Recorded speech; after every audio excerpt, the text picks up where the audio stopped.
Hello, good morning to all.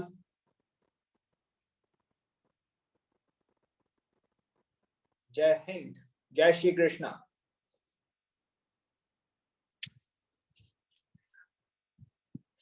आवाज मेरी आप लोगों तक पहुंच रही है? My voice is audible to all of you.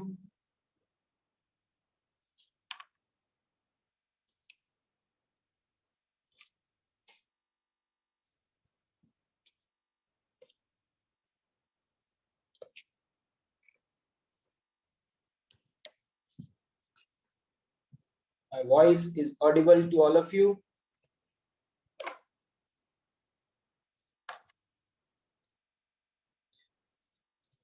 Okay, nice, wonderful. Screen is visible.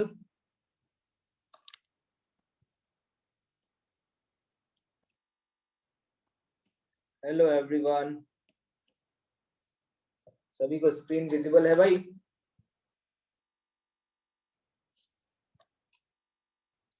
तो चलिए शुरुआत की जाए सेशन का, स्टार्टिंग किया जाए। ये देखो दिव्यांश पटेदार लिख रहे हैं हैप्पी रिपब्लिक डे। अबे बिल्कुल भी पढ़े लिखे नहीं हो क्या? इंडिपेंडेंस को तुम रिपब्लिक डे बना रहे हो? क्यों बे पटेदार साहब, कौन से स्कूल में पढ़ाई किए थे तो? हाँ, कहाँ कहाँ से आते हैं ये लोग? कौन है ये लोग भाई? भाई मारो इनको पकड़ के। अब ऑफलाइन जब खुल जाएगा ना, तब पकड़ पकड़ के चुन चुन के ऐसे लोगों को नाले में उठा उठा करके फेंकूंगा। लग रहा है पाकिस्तान से आया होगा, है ना? मतलब भाई लोगों को यही नहीं पता इंडिपेंडेंस डे और रिपब्लिक डे में डिफरेंस क्या है। कुछ स्टूडेंट्स पूछ रहे हैं कि सर हम लोग कब की टिकट करा लें, हम लोग कब कोटा आ जाए। तुम लोग बड़े एक्साइटेड हो भाई कोटा आने के लिए, घर पे रहा नहीं जा रहा क्या? लगता है घर का माहौल थोड़ा गर्मा गर्म हो रखा है। लगता है घर पे रोज स्वागत हो रहा है आपका। कहीं ऐसा तो नहीं है कि मौज काटने का मन कर रहा हो, सुबह उठ के पढ़ने का मन ना कर रहा हो, घर वालों से परेशान हो गए हो, या घर वाले तुमसे परेशान हो गए? मुझे तो ऐसा लग रहा है घर वाले तुमसे परेशान हो गए हैं, कह रहे हैं कि भाई तू जल्दी जा यहाँ से, यहाँ पे क्यों रुका हुआ है? कब जाएगा रे? अबे जा भाई, तू जल्दी जा। क्या यही बात है क्या? कोई बात नहीं, थोड़ा सा पेशेंस रखिए। एलिन की तरफ से आपको ऑफिशियल मैसेज कुछ दिन के अंदर मिल जाएगा, उसके बाद आप लोग टिकट करवा सकते हैं। वैसे तो गवर्नमेंट, राजस्थान गवर्नमेंट ने 1 सितंबर से अलाउ कर दिया है, लेकिन बहुत ज्यादा ओवर एक्साइटेड होने की आपको जरूरत तो नहीं है। ठीक है कि सर कल ही आ जाए, क्या करोगे कल आकर के? ठीक है। और एक और बात आपको बता देता हूँ कि ऑफलाइन शुरू होने के बाद भी जो स्टूडेंट अगर ऑनलाइन कंटिन्यू करना चाह रहे हैं, या फिर वो कुछ लेट ज्वाइन करना चाहते हैं कि सर थोड़ा हम एक बार माहौल वगैरह देख लें उसके बाद ज्वाइन करेंगे, तो कोई दिक्कत की बात नहीं है, वो थोड़ा लेट भी ज्वाइन कर सकते हैं। अगर और किसी को ऐसा लगता है कि नहीं सर हम ऑनलाइन ही कंटिन्यू करना चाहते हैं, तो आप अभी ऑनलाइन भी कंटिन्यू कर सकते हैं।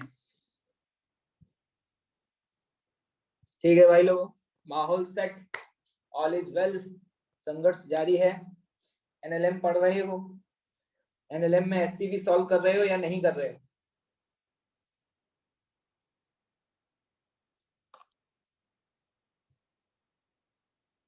ठीक है, बढ़िया है। एनएलएम की एससीवी सॉल्व करते रहिएगा, अप टू डेट रहिए। इसके अलावा आपने एक बात ऑब्जर्व करी होगी कि आजकल मैं जब हैंडआउट शेयर करता हूँ, उसमें मैं आपको कुछ ना कुछ रिवाइज करने के लिए देता हूँ कि आपको काइनेमेटिक्स का O2 रिवाइज करना है। इस तरीके का वो स्टेटमेंट कभी पढ़ा है क्या आप लोगों ने? क्या पढ़ते हो? बहुत अच्छा। पढ़ के छोड़ देते हो या सच में रिवीजन कर रही हो? भैया अगर मेरे बताए हुए रिवीजन प्लान को फॉलो करते रहोगे तो हो सकता है कि तुम्हारा एग्जाम में परफॉर्मेंस सुधर जाए। और थोड़ा सा एक्स्ट्रा एफर्ट करें। जैसे कि कुछ स्टूडेंट्स की कंप्लेन ये आ रही थी कि सर हमें वक्त नहीं मिल पाता। ऑब्वियस सी बात है यार, समय तो आपके पास भी नहीं है, समय मेरे पास भी नहीं है, लेकिन थोड़ा सा कोशिश तो करना पड़ेगा ना। इस कंफर्ट जोन से बाहर निकलना पड़ेगा। और मैं आपसे कहाँ कह रहा हूँ कि पूरी एक्सरसाइज सॉल्व करनी है। मैं तो आपसे जब बोलता हूँ ना कि revise O1 of kinematics 2D, तो इसका मतलब समझ में आता है क्या होता है? इसका मतलब ये नहीं है कि O1 के सारे क्वेश्चंस आपको फिर से अटेम्प्ट करने, आप एक बार अटेम्प्ट कर चुके हैं, आपको पता है कि फर्स्ट अटेम्प्ट में आपसे कौन सा क्वेश्चन बना था, कौन सा नहीं बना था। मतलब आपको शीट के O1 में ये भी पता है कि कौन से क्वेश्चंस इंपॉर्टेंट हैं या 5 स्टार या 4 स्टार रेटिंग के हैं। तो जब आप रिवाइज करें तो आप सिर्फ और सिर्फ उन्हीं क्वेश्चंस को अटेम्प्ट करें जो आपसे फर्स्ट अटेम्प्ट में नहीं हुए थे। इस बात को ध्यान रखिएगा, क्योंकि यार हमें अपने वीक पॉइंट्स पे वर्क करना है ना। जो चीज हमें आती है उसे बार बार पढ़ करके हम अपने आप को कंफर्ट जोन में क्यों डालें? जैसे कुछ स्टूडेंट्स पता है क्या करते हैं, वो जब भी रिवाइज करते हैं तो सिर्फ उन्हीं चीजों को पढ़ना पसंद करते हैं या उन्हीं क्वेश्चंस को सॉल्व करना पसंद करते हैं जो उनसे इजीली हो जाते हैं। क्या आप भी ऐसा ही कर रहे हैं क्या? देखो भैया, ऐसा है, अगर तुम्हें कंफर्ट जोन में रहना है, तुम्हें अपने आप को ऐसा फील कराना है हाँ ऑल इज वेल, तो मैं तो आपको एक पर्सनल एडवाइस दूं, सुनोगे? एक काम करो फिर, तो जब तुम्हें आईआईटी से कोई मतलब ही नहीं, तुम्हें अच्छे मार्क्स ही नहीं लाने, अच्छी रैंक के साथ सेलेक्ट ही नहीं होना, सिर्फ तुम ये चाहते हो कि सर मुझे थोड़ा गुड फील हो, मैं थोड़ा सा अच्छा फील करूं, मेरे अंदर से पॉजिटिविटी रहे, अगर तुम सिर्फ ये चाहते हो सर चाहे मेरे नंबर नेगेटिव में ही आ जाए, सर -4 भी आ जाए तो चलेगा, लेकिन बस मैं सर गुड फील करना चाहता हूं, तो पता है मेरे पास आपके लिए एक एडवाइस है। क्या? आप क्या करो, नीट, नीट जानते हो? नीट मेडिकल का एंट्रेंस एग्जाम जो है ना ये नीट जो है ना, इसकी क्वेश्चन बैंक ले लो, ठीक है? इसकी क्वेश्चन बैंक ले लो भाई साहब, बहुत सस्ते सस्ते और बहुत आसान आसान सवाल होंगे, ठीक है? सोच रहे हो लो बेइज्जती कर डाली, हम बता रहे हैं। और इस नीट को सॉल्व करना, ऐसे ऐसे सवाल होंगे कि तुमसे मतलब हो सकता है कि देखते ही तुरंत टिक हो जाए, और हो सकता है कि तुमने अगर 20 सवाल किए तो 20 में से हो सकता है कि गारंटी से 15 तो तुमसे हो ही जाएंगे। और 20 सवाल करने में तुम्हें वक्त कितना लगेगा? क्या लगता है तुम्हें 2 घंटे लगेंगे क्या? नहीं, मैं बता रहा हूँ बहुत बुरी स्थिति हुई तो 20 सवाल करने में मुश्किल से 45 मिनट लगेंगे, 45 मिनट मुश्किल से। अगर तुम्हें गुड फील लेनी है तो ये करो, एक नीट की कोई क्वेश्चन बैंक ले लो जिसमें प्रीवियस ईयर के सवाल होंगे, उनको सॉल्व करते रहो, तुम्हें बस फील आती रहेगी कि तुम्हें आता है आता है आता है। लेकिन कल जब जेई एडवांस का पेपर होगा या जब जेई के पेपर्स होंगे तो वहां पे बैंड बज जाएगी। ठीक है भाई, अब तुम आराम से सोच लेना, आराम से सोच लेना कि मैंने क्या बोला, क्या समझ में आया होगा तुमको पता है नीट में अगर आपको सेलेक्ट होना होता है एक अच्छी रैंक के साथ, तो वहां पे लगभग अबव 65% मार्क्स चाहिए होते हैं, अबव 65%, इवन 70 या 75 भी जा सकता है, ये तो मैं मिनिमम कट ऑफ बता रहा हूँ। और आईआईटी में, आईआईटी में भाई, आईआईटी में सिर्फ सेलेक्ट होना है तो अबव 30% चाहिए। कितना चाहिए? 30%। समझ गए होगे मैं क्या कहना चाह रहा हूँ तुम्हें?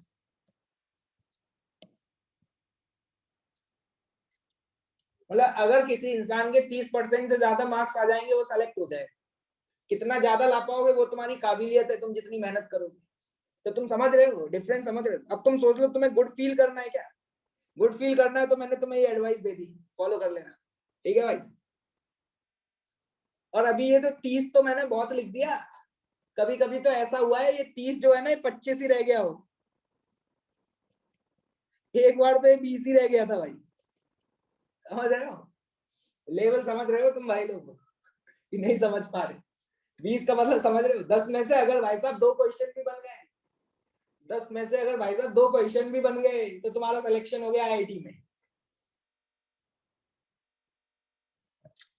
क्या आप लोगों को एक स्टूडेंट बोल रहे क्या सच में ऐसा होता है? हाँ रोशन कुमार बेटा ऐसा ही होता है, शायद तुम्हें पता नहीं है, एक बार ऐसा करना है आईआईटी की कट ऑफ देख लेना तो तुम्हें आइडिया लग जाएगा। हाँ लेकिन अगर अच्छी रैंक लानी है तो भाई अब तुम ये कहोगे सर 30% में तुम्हारी ऑल इंडिया में टॉप 1000 में रैंक आ जाएगी, ना भैया वो नहीं हो पाएगा। 30% वालों का तो फिर वही है आईआईटी गोवा मिलेगा, अरे सर गोवा मिल जाए हम तो बस सब कुछ छोड़ देंगे, एकदम खुश हो गए गोवा का नाम सुनते ही। 30% पे तुम ये सोचो कि टॉप आईआईटी में तुम्हें टॉप ब्रांच मिल जाएगी, वो तो संभव नहीं हो सकता, ठीक है? अगर टॉप आईआईटी में बढ़िया ब्रांच चाहिए तो भैया टारगेट सेट कर लो अब 50%, और जितना अच्छा कर पाओ। मैं तो कहता हूँ 90% तक लेकर के आओ, 90 से भी ऊपर लेकर के आओ। आप में से काफी सारे स्टूडेंट ला रहे हैं, लेकिन उसको मेंटेन रखना बहुत जरूरी है। चलिए माहौल सेट है, पढ़ाई शुरुआत की जाए।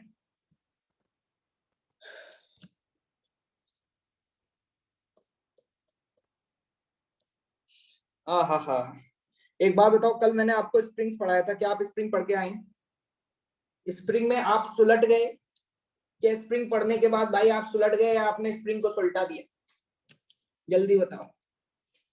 स्प्रिंग पढ़ के कहीं सुलट तो नहीं गए? किसी को कहीं कोई दिक्कत तो नहीं है? किसी को? मुझे उम्मीद है जब आप घर जाकर के नोट्स को पढ़ते होगे, एक एक चीज को दोबारा से करते होगे, तो आपके जो छोटे छोटे डाउट ड्यूरिंग द क्लास आते हैं, क्या वो सारे निपट जाते हैं? क्या वो सारे निपट जाते हैं भाई? क्या स्प्रिंग बहुत हलवा है? जल्दी बताओ, क्या स्प्रिंग हलवा है या नहीं है? देखो एक कहानी, एक वाक्य सुनना चाहोगे? जब भाई साहब मैं क्लास में पढ़ा करता था, अपने समय की बात बता रहा हूँ, जब मैं क्लास में पढ़ा करता था तो यार क्लास में स्पीड बहुत ज्यादा रहती थी, लेकिन तुम्हारे भाई की स्पीड बहुत कम थी। भाई को एकदम से सारी चीजें स्ट्राइक नहीं करती थी, क्योंकि भाई हर चीज की डेप्थ में जाया करता था। जैसे ही सर ने बोला स्प्रिंग, तो अपन का दिमाग बिल्कुल वैसे ही चलता था जैसे तारे जमीन पर उस भाई का चला करता था। स्प्रिंग स्प्रिंग क्या करेगा, ये वो ये। तो क्या होता था कि क्लास में मैं बहुत कोशिश भी करता था सुनने की और अटेंटिव रहने की, तो भी मुझे क्लास में सिर्फ 40% समझ आता था। बहुत अच्छा, अगर दिन बहुत अच्छा रहा तो 40%। कभी कभी तो ऐसा हुआ कुछ भी समझ नहीं आया। समझ रहे हो, मैं ये सच बात बता रहा हूँ। जब मैं क्लास किया करता था और बहुत अच्छा दिन रहा अगर मेरा, और भैया फ्रीक्वेंसी मैच हो गई, तो उस दिन मुझे मैक्सिमम कितना समझ आता था भाई? 40%। और कभी कभी तो ऐसे भी दिन गए हैं कि 10% ही समझ आया, ओनली 10%। लेकिन तुम्हें एक बात पता है, मेरे अंदर एक हैबिट थी, और वो मैंने हर एक टॉप आईआईटी एस्पिरेंट के अंदर भी देखी है। जब से मैंने पढ़ाना शुरू किया, तो वो स्टूडेंट्स जो बहुत अच्छी रैंक्स के साथ सेलेक्ट हो रहे हैं, उनके अंदर एक मैंने कॉमन चीज देखी है, पता है क्या है? वो क्लास में बहुत अटेंटिव रहते हैं, कोशिश करते हैं हर चीज को समझने की, लेकिन ऑब्वियस सी बात है ड्यूरिंग द क्लास हमें हर चीज उतनी एफिशिएंसी के साथ समझ नहीं आ सकती। लेकिन घर जाकर के वो दोबारा से उन चीजों को पढ़ते हैं, दोबारा से उन क्वेश्चंस को करते हैं, और क्या क्या ऑल्टरनेटिव्स हो सकते हैं वो सारे सोचते हैं। तो जब पता है मैं घर जाया करता था, तो घर जाकर के नोट्स में कराए गए एक एक क्वेश्चन को दोबारा से अटेम्प्ट करता था, खुद से पेन चलाता था, आंसर निकालता था, खुद सोचता था कि सर ने ऐसा क्यों किया, why, this is most important. अगर आप आईआईटी की तैयारी कर रहे हैं तो ये ज्यादा इंपॉर्टेंट है। हम क्या करते हैं कि हाँ इस सवाल को ऐसे कर लेंगे, इस सवाल को ऐसे कर लेंगे। नहीं भैया, आपको सीखना जरूरी ये है कि यहाँ पर सर ने ऐसा क्यों किया। अगर आप इस तरीके से घर जाकर के नोट्स को बहुत डिटेल में पढ़ते हैं, सारे क्वेश्चंस को खुद से करते हैं, होमवर्क को अटेम्प्ट करते हैं, डिस्कशन में इन्वॉल्व रहते हैं, तो मंजिल आपकी दूर नहीं है। मंजिल आपकी दूर नहीं है, ठीक है? आपको समय निकालना पड़ेगा, कोशिश करनी पड़ेगी। चलिए स्टार्ट किया जाए फिर। तो अब हम यहाँ पर एक नई डिवाइस के बारे में पढ़ने जा रहे हैं, जैसा कि शायद आपको देख करके समझ में आ रहा होगा। क्या लिखा हुआ है बेटा यहाँ पर? देखो ध्यान से, स्प्रिंग बैलेंस। ये बड़ा ही काम का चीज है आपके लिए, स्प्रिंग बैलेंस। शायद आपने कभी देखा भी। ये एक एम मास, यहाँ पे ये स्प्रिंग बैलेंस है, जिसमें यहाँ पे आप शायद देख पा रहे हो एक स्प्रिंग लगी हुई है, और स्प्रिंग में यहाँ पे नंबर लगे हुए हैं, ठीक है? ये आपके लिए बहुत काम की चीज इसलिए है क्योंकि मान लो आईआईटी वाईआईटी में सेलेक्ट नहीं हुए, बापूजी ने लात मार के घर से बाहर निकाल दिया, तो क्या करोगे? टमाटर और प्याज बेचोगे ठेले पे रख करके? क्यों भाई, बेचोगे या नहीं? तो भाई अगर टमाटर और वो बेचना हुआ, तो उस केस में ये स्प्रिंग बैलेंस आपके बड़े काम का है। उस केस में इस स्प्रिंग बैलेंस से आप चीजों को मेजर कर सकते हैं। जैसे अलग अलग तरीके के बैलेंस आते हैं, वेइंग मशीन होती है, इसी तरीके से स्प्रिंग बैलेंस भी होता है। इसमें नीचे एक कांटा होता है, इस कांटे में जैसे ही किसी ब्लॉक को हैंग करते हैं तो क्या होगा? स्प्रिंग खींचेगा। तो जब स्प्रिंग खींचता है तो स्प्रिंग में एक निडल लगा होता है, वो निडल नीचे मूव करता है। तो वो निडल जहां पे पॉइंटेड करता है उससे हमें पता चल जाता है कि क्या हो रहा है। ठीक है, मतलब ये काम की चीज है। शायद आप में से कुछ गरीब भाई बंधुओं ने देखा भी होगा, सब्जी वब्जी की दुकान पे देखा होगा। ठीक है, अब सवाल ये नहीं है कि हमने देखा या नहीं देखा, मुद्दे की बात क्या है वो सुनिएगा ध्यान से। मुद्दे की बात ये है कि स्प्रिंग बैलेंस क्या मेजर करता है, स्प्रिंग बैलेंस किसकी रीडिंग देता है, सबसे इंपॉर्टेंट सवाल ये है। मैं आपसे पूछना चाहूंगा, क्या आपने वेइंग मशीन पढ़ ली है? वेइंग मशीन क्या मेजर करता था, जल्दी से बताएं। क्या हम ये कह सकते हैं weighing machine normal force measure करता था? वेइंग मशीन के ऊपर जब भी हम कोई भी ऑब्जेक्ट रखते हैं तो वो ऑब्जेक्ट उस वेइंग मशीन पे जो फोर्स लगा रहा है वो उसकी रीडिंग देता था भाई। क्या ये बात क्लियर है? उसी तरीके से if someone will ask you कि स्प्रिंग बैलेंस क्या मेजर करता है, तो आप ये मत बोलना कि स्प्रिंग बैलेंस मास मेजर करता है, या आप ये मत बोलना कि स्प्रिंग बैलेंस वेट मेजर करता है। सोच करके बोलो कि क्या मेजर करता है। स्प्रिंग बैलेंस मेजर करता है स्प्रिंग फोर्स, और उस स्प्रिंग फोर्स को मैं बोल सकता हूं स्प्रिंग में टेंशन। इंपॉर्टेंट बात, बस खत्म हो गया भाई, मुद्दे की बात लिख लीजिएगा। जिस तरीके से वहां पर weighing machine normal force measure करता था, उसी तरीके से स्प्रिंग बैलेंस मेजर्स टेंशन। क्या मेजर करेगा? टेंशन को मेजर करेगा। क्या ये बात क्लियर है? जैसे कि ध्यान से देखिएगा, मान लीजिए आपके पास एक स्प्रिंग बैलेंस है, ठीक है, आपने इसके ऊपर एक ब्लॉक को हैंग कर दिया। किसको हैंग कर दिया भाई? ब्लॉक को हैंग कर दिया। अब मैं आपसे पूछूं कि बताओ स्प्रिंग बैलेंस की रीडिंग क्या आएगी। और मान लो इसका जो मास है बेटा, वो मास है 3 kg। इसका मास जो है बेटा वो कितना है? 3 kg है। तो पता है ऐसे सवालों को कैसे सॉल्व किया जाए? ऐसे सवालों को कैसे सॉल्व किया जाए? ठीक है, आप क्या करो, इस 3 kg का फ्री बॉडी डायग्राम बनाओ। बना लिया भाई। ऊपर लगी हुई है स्प्रिंग, मान लो स्प्रिंग में जो टेंशन है वो है टी, नीचे लगेगा mg। बताओ इसका एक्सेलरेशन कितना है? क्या अभी एक्सेलरेशन 0 है? अरे भैया ये ब्लॉक कहीं जा रहा है क्या? नहीं जाना, तो क्या हम कह सकते हैं एक्सेलरेशन 0 है? बहुत बढ़िया। अगर एक्सेलरेशन 0 है तो हम ये बोल सकते हैं टेंशन -30 बराबर m इंटू ए। लेकिन ए की वैल्यू 0 है, इसीलिए यहाँ पे टेंशन की वैल्यू क्या आ गई? 30 न्यूटन। कभी कभी आपको आंसर फोर्स के टर्म्स में दिया होगा, मतलब न्यूटन में दिया हुआ है, तो ये आंसर हो जाएगा भी। और अगर एक्चुअल रीडिंग पूछी जाती, रीडिंग इन केजी पूछी जाती अगर, तो क्या करोगे? जो भी आपका फोर्स निकला है उसको जी से डिवाइड कर दो, तुम कह सकते हैं रीडिंग अभी 3 kg आ जाएगी। एक बात पूछना चाहूंगा आपसे, क्या स्प्रिंग बैलेंस हमेशा एक्चुअल मास की ही रीडिंग देगा? नहीं, यहां पर तुम्हारा लक अच्छा था इसीलिए ये एक्चुअल रीडिंग दे रहा है। अगर मान लो इसका एक्सेलरेशन 0 नहीं होता मेरे भाइयों, अगर मान लो ये स्प्रिंग बैलेंस एक लिफ्ट के अंदर रखा होता और लिफ्ट ऊपर जा रही होती 5 मीटर पर सेकंड स्क्वायर से, तो मेरा सवाल आपसे, क्या रीडिंग उस समय भी 3 kg आती? क्या रीडिंग उस समय भी 3 kg आती? क्या नहीं आती? मुद्दे की बात क्या है? स्प्रिंग बैलेंस क्या मेजर करेगा भैया? टेंशन फोर्स मेजर करेगा। क्या टेंशन निकाल पाओगी?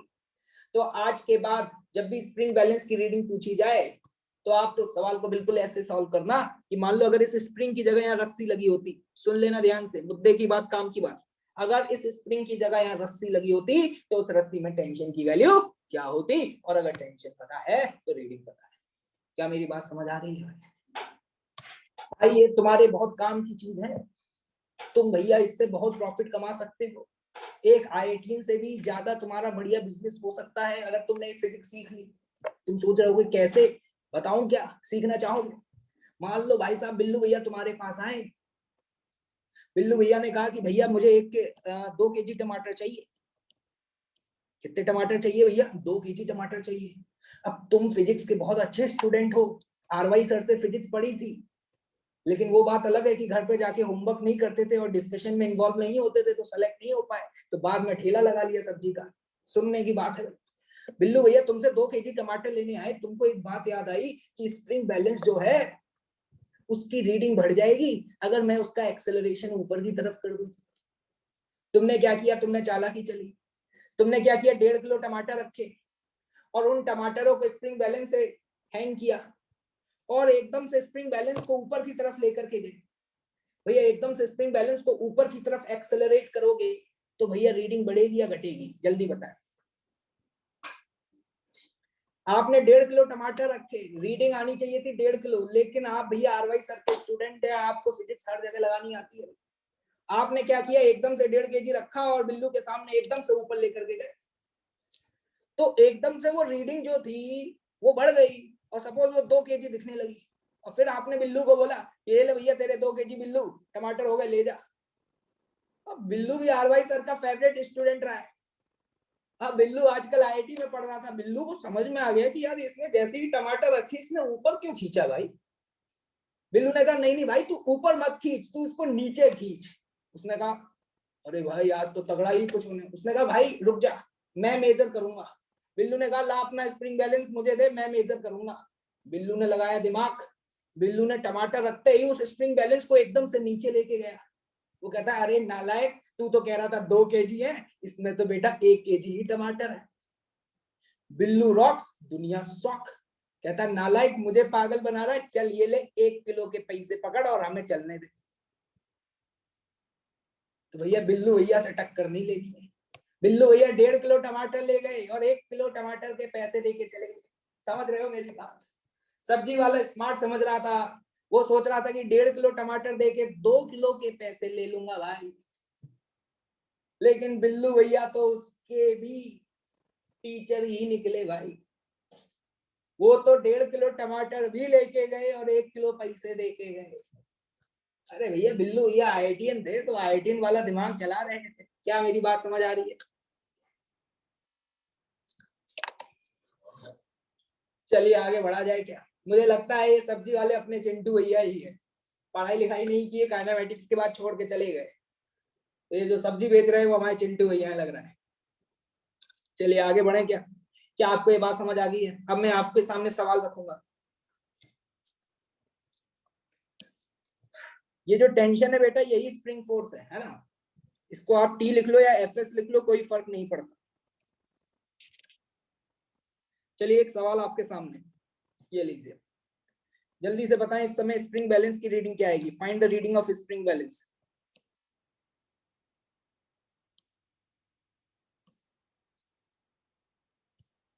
कुछ लोग कह रहे हैं 0 आएगी,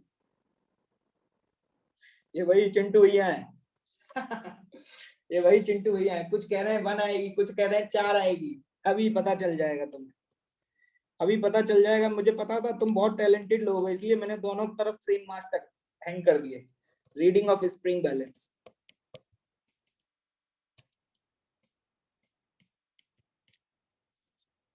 हा हा हा, 4 केजी 0। वाह भाई वाह, तालियां बजाई जाए ऐसे लोगों के लिए।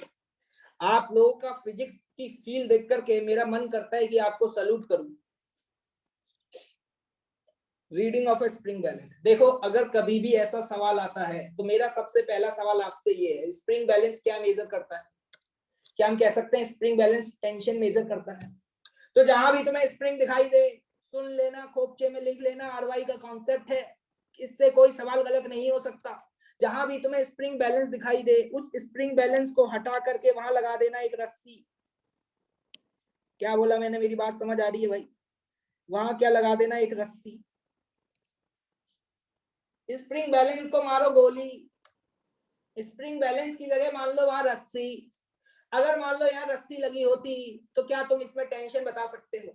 जल्दी बताना, जल्दी बताना, क्या तुम इसमें टेंशन बता पाओगे? तुम्हें देखते ही समझ में आ रहा होगा इधर भी 2 केजी है, इधर भी 2 केजी है। क्या पूरा सिस्टम कहीं दौड़ करके जाएगा? क्या हम ये कह सकते हैं कि पूरा सिस्टम बेटा इक्विलिब्रियम में रहेगा?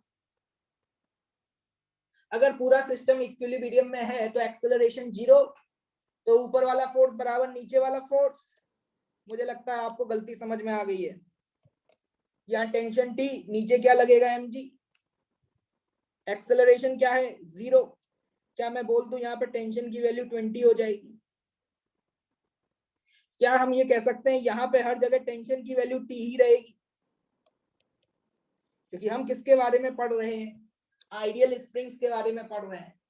तो जल्दी से बताओ, टेंशन 20 है, तो अगर टेंशन 20 है तो रीडिंग कितनी आएगी केजी में, या तो रीडिंग न्यूटन में होगी, और अगर केजी में दी हुई है तो केजी में क्या आएगी, 0 या 2 केजी, 20/g।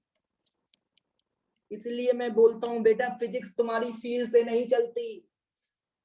फील गई तेल लेने, कॉन्सेप्ट को समझो। कुछ लोगों ने सोचा यहाँ 2 केजी, यहाँ 2 केजी, कैंसिल आउट, 0 हो जाएगा। भाई भैया हर आंसर फील से नहीं फिजिक्स से देते हैं। जल्दी बताओ क्या ये समझ में आया, यहाँ पे टेंशन की वैल्यू इस समय 2 केजी है, सॉरी 20 न्यूटन है। क्या आज के बाद गलती करोगे? अगर कहीं भी स्प्रिंग बैलेंस दिया होगा तो गलती करोगे क्या? आपको क्या करना है जल्दी बताओ फटाफट। जहां स्प्रिंग बैलेंस की रीडिंग पूछी जाए, क्या स्प्रिंग बैलेंस को मारें गोली? स्प्रिंग की जगह मानो वहां पे एक रस्सी, उस रस्सी में निकालो टेंशन। जो टेंशन उस रस्सी में आएगी क्या वही उस स्प्रिंग में फोर्स होगा? और वो स्प्रिंग फोर्स पता है तो क्या रीडिंग पता चल गई मेरे गरीब भाई बंधु? क्या अगला सवाल कर पाओगे? ये जो 0 बोल रहे हैं ये तो मुझे लग रहा है सब्जी भी नहीं बेच पाएंगे। ये जो 0 बोल रहे हैं ये मुझे लग रहा है सब्जी भी नहीं बेच पाएंगे भाइयों। अगर यही हालत रहे इनके तो क्या बेचोगे वे फिर? चलो आगे देखते हैं। रजनीगंधा, अरे बेटा पिताजी सुन लिए ना, अभी जूतों की मार लगेगी। आगे अगले सवाल की तरफ बढ़ रहे हैं। हाँ हाँ हाँ, सवाल वही, थोड़ा सा चेंज हुआ है। क्या आपको एक चेंज दिखाई दे रहा है? सवाल वही है, थोड़ा सा चेंज हुआ है।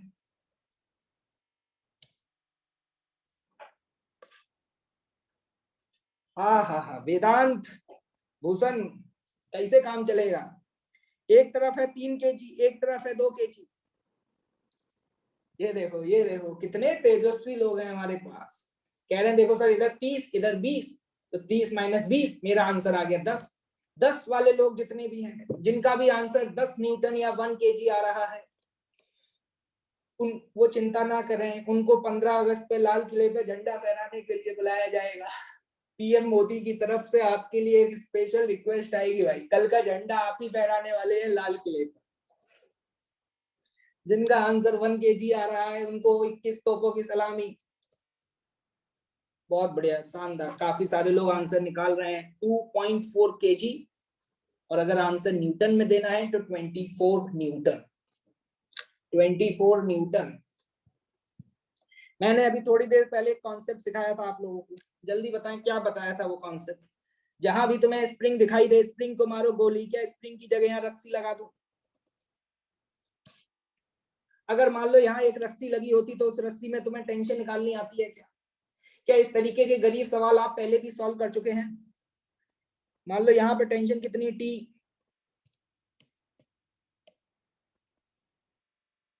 यहाँ पे टेंशन टी। एक बात बताओ ये पूरा सिस्टम रेस्ट पे रहेगा या मूव करेगा? एक तरफ 3 केजी है एक तरफ 2 केजी है, मूव करेगा या नहीं करेगा? करेगा, पक्का? बहुत बढ़िया। तो ये 3 केजी वाला इधर जाएगा, इसका एक्सीलरेशन नीचे होगा और इसका एक्सीलरेशन ऊपर होगा। ये बात क्लियर है बेटा? तो जल्दी से बताओ 3 केजी वाले के लिए इक्वेशन क्या लिखोगे? 3g - t बराबर 3 × a। और 2 केजी वाले के लिए इक्वेशन क्या लिखोगे? t - 2g बराबर 2 × a। क्या इन दोनों इक्वेशंस को सॉल्व करके टेंशन निकाली जा सकती है? सॉल्व करोगे तो टेंशन यहां से 24 न्यूटन आ जाती है। टेंशन यहाँ पे 24 न्यूटन आ जाती है, और टेंशन 24 न्यूटन आ गई तो रीडिंग कितनी आ जाती है अगर हम केजी में निकालना चाहें तो? देखो सवाल को टेंशन निकालने के बहुत सारे तरीके हैं, यही तरीका नहीं है। ये आपको दिखाई दे रहा है, ये बिल्कुल एडवुड मशीन जैसा कॉम्बिनेशन है। दो मासेस हवा में हैंग कर रहे हैं, तो आप डायरेक्टली 2m1m2/m1 + m2 से भी निकाल सकते हैं। तो यहाँ पर रीडिंग क्या आएगा बेटा? रीडिंग बताओ क्या आएगा? 24 / g, that is what? 2.4 kg। जैसे एक तरीका तो ये था इक्वेशन बना करके, दूसरा अगर आप देख पा रहे हैं आंखें खोल करके तो ये एडवुड मशीन है। तो मैंने बताया था एडवुड मशीन में टेंशन याद रखना, 2m1m2/m1 + m2 × g। क्या कुछ याद आ रहा है? देखना सेम आ रहा है क्या आंसर आपका, जल्दी से बताओ यहाँ से सेम आ रहा है क्या आंसर कि अलग अलग आ रहा है। बहुत बढ़िया, कैसे भी सॉल्व कर लो। देखो टेंशन निकालने के तो तुम्हें बहुत सारे मेथड पता है, लेकिन तुम्हें कॉन्सेप्ट समझ में आया। जिन लोगों ने आंसर 10 दिया था उन्होंने पता है क्या किया, उन्होंने आंसर कैसे दिया, फिजिक्स के हिसाब से दिया या फील से दिया, उन्होंने आंसर फील से दिया। और फील कहां गई बेटा, जल्दी बताओ, सब लोग एक साथ बोलेंगे, इनकी फील कहां गई, तेल लेने वाले, इनकी फील गई तेल लेने। फिजिक्स फील से चलेगी क्या इनके, या फिजिक्स कॉन्सेप्ट से चलेगी, जल्दी बताएं भाई लोग। लोगों ने क्या फील लगाई, जरा सुनिएगा, इनकी फील सुनिएगा। ये वही लोग हैं जो आंसर पिछले वाले सवाल में 0 दे रहे थे। इन्होंने क्या फील लगाई पता है, यहाँ पे 30 और यहाँ पे mg 20, 30 माइनस 20 तो आंसर 10। क्या इनका ये सही है भाई, क्या भाई समझ में आ रहा है तुम लोगों को। आज के बाद जहां स्प्रिंग बैलेंस दिखाई दे, आज के बाद जहां स्प्रिंग बैलेंस दिखाई दे, क्या ऐसे सवालों को सॉल्व कर पाएंगे। चलिए, क्या एक और सवाल करने के लिए तैयार हैं क्या भाई, क्या अगला सवाल आपके सामने रखा जाए। चलिए अगला सवाल कहाँ है भैया, कहाँ है कहाँ है कहाँ है, हाँ, अरे वाह भाई वाह। इस बार तो अगर आप डायग्राम देख पा रहे हो, देख रहे हैं क्या डायग्राम को, इस बार आपके पास ये स्प्रिंग बैलेंस भी है।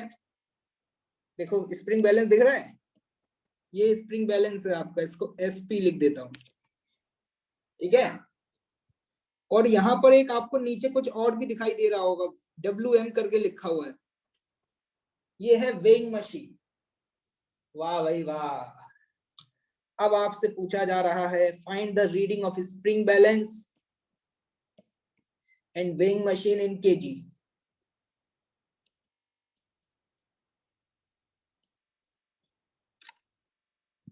अभी पता चल जाएगा आपका जवाब क्या आ रहा है,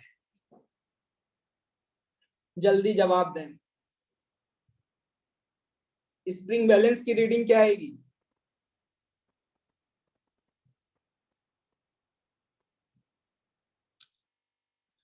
पार्थ गुप्ता ये क्यों बोल रहे हैं सेम एज अबव। पार्थ बेटा के पगला गए हो का, ये 2 kg है और ये 3 kg है। ये वेइंग मशीन रखी हुई है, जमीन पे रखी हुई है भैया, वेइंग मशीन हवा में थोड़ी लटकी रहेगी, जमीन है नीचे। ये कैसा सवाल पूछ रहे हो।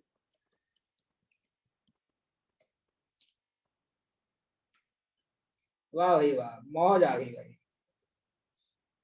गलत दे रहे हो ध्रुव कुमार, तुम्हें बेटा तारामंडल में भेज देंगे ध्रुव, बता रहे हैं। जैसे जुपिटर घूम रहा है ना सन के चारों तरफ, वैसे तुम भी घूमते नजर आओगे, हम बता रहे हैं तुम्हें, अगर तुम्हारा सही आंसर नहीं आया तो।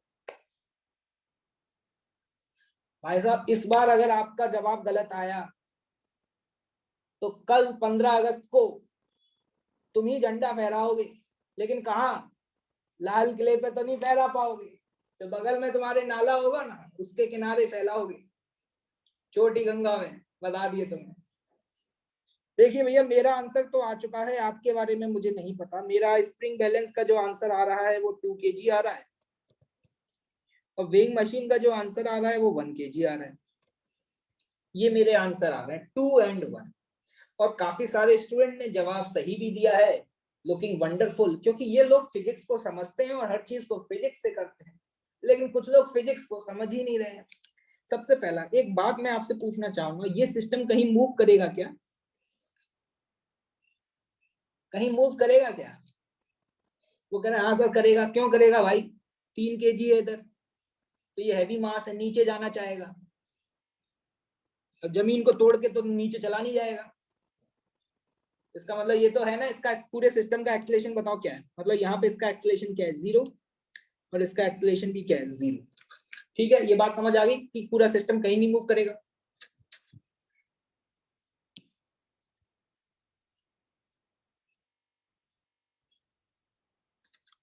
अब देखिएगा ध्यान से, इस 2 kg वाले को देखो ध्यान से, क्या मैं 2 kg का फ्री बॉडी डायग्राम बना सकता हूँ।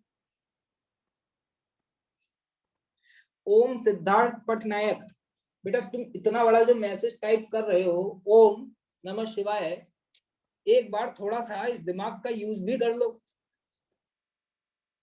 देखो 2 kg, एक बात बताओ, क्या 2 kg पे ऊपर टेंशन लगेगी और नीचे mg लगेगा, यहाँ पे जल्दी से बताएं क्या इसका एक्सेलरेशन 0 है, तो बताएं यहाँ पे टेंशन की वैल्यू क्या आ जाएगी, ऊपर वाला फोर्स बराबर नीचे वाला फोर्स। क्या ये बात क्लियर है?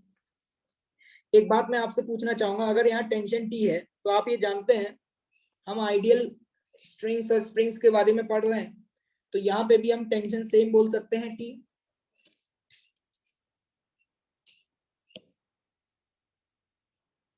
अब ध्यान से देखिएगा स्प्रिंग बैलेंस, इस स्प्रिंग बैलेंस में टेंशन कितनी आ गई 20, तो बताएं रीडिंग ऑफ स्प्रिंग बैलेंस क्या हो जाएगी 20 divided by G।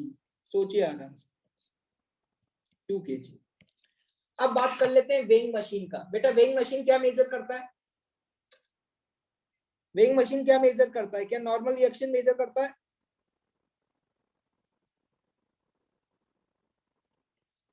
Three KG का फ्री बॉडी डायग्राम बनाओ। देखो अगर हर सवाल को फ्री बॉडी डायग्राम बना करके सॉल्व करोगे तो हो जाएगा। 3 kg पर कितने फोर्स लग रहे हैं? नीचे mg, ऊपर वेइंग मशीन से क्या लगेगा नॉर्मल फोर्स, और कोई फोर्स है क्या इसके अलावा 3 kg पर? 3 kg पे इसके अलावा और कोई फोर्स है क्या? हाँ भाई है, इसके ऊपर स्प्रिंग लगी हुई है, तो वो स्प्रिंग भी फोर्स लगाएगा, और उस स्प्रिंग फोर्स की वैल्यू हम निकाल चुके हैं जो कि 20 के बराबर होगी। क्या ये कहीं दौड़ के जा रहा है क्या? नहीं जा रहा। क्या सिस्टम इक्विलिब्रियम में है? हाँ बिल्कुल है। तो ऊपर वाला फोर्स बराबर क्या नीचे वाला फोर्स होगा? ऊपर के डायरेक्शन में कितना लग रहा है मेरे भाइयों? 20 प्लस n बराबर 30। क्या मेरे हिसाब से यहाँ n की वैल्यू जो है वो 10 आ गई? क्या n की वैल्यू 10 आ गई? क्या इससे सस्ता और चूरन सवाल कोई हो सकता है क्या?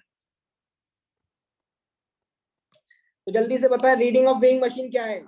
मेरा साथ सहयोग देते रहिएगा भाई, मेरा थोड़ा फिजिक्स वीक है, आप लोगों का बहुत स्ट्रांग है, आपकी फील बहुत स्ट्रांग है, मुझे थोड़ी कम फील आती है।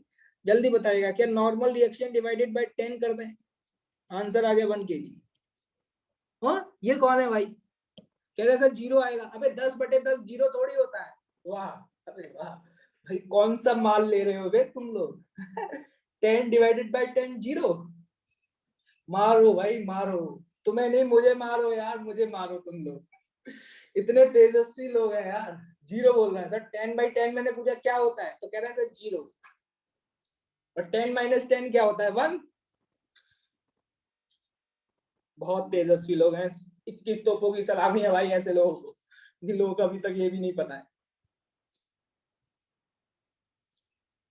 अब समझ में आया है कि तुम लोग कहते हो ना कि सर मैथ्स में दिक्कत होती है, अब होगी दिक्कत यार तुम्हें। तुम जब 10/10 को 0 लिख रहे हो तो मैथ्स में तो ऑब्वियस सी बात है दिक्कत आएगी, नॉर्मल सी बात है भाई।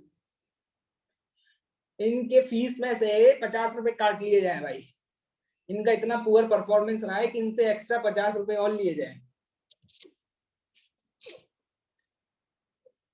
अच्छा, अब मुझे समझ में आया इनने आंसर 0 क्यों दिया है, समझ गया समझ गया। इन्होंने क्या किया देखो सर, 1 से 1 कट जाएगा तो सर क्या बचा 0, और सर 0/0 तो 0। ओ वाह भाई वाह, भाई ऐसे लोगों के लिए क्या सभी लोग एक साथ मिलकर के तालियां बजाएंगे क्या? म्यूजिक चलाया जाए, म्यूजिक बजाया जाए भाई ऐसे लोगों के लिए तो। चलिए आगे बढ़े। क्या आज के बाद आपके सामने कहीं भी स्प्रिंग बैलेंस या वेइंग मशीन दी होगी, क्या ऐसे सवालों को देखते ही छोड़ दोगे या उल्टा दोगे? जल्दी बताओ, छोड़ दोगे या फोड़ दोगे? जल्दी बताओ मेरे भाइयों, क्या आज के बाद ऐसे स्प्रिंग बैलेंस और वेइंग मशीन के सवालों को सॉल्व कर पाएंगे? अब मैं एक बार फाइनली कंक्लूड कर रहा हूं, सुन लेना अभी तक जो भी सवाल किए। वेइंग मशीन मेजर करता है normal reaction, spring force measure करता है टेंशन, या हम कह सकते हैं स्प्रिंग फोर्स।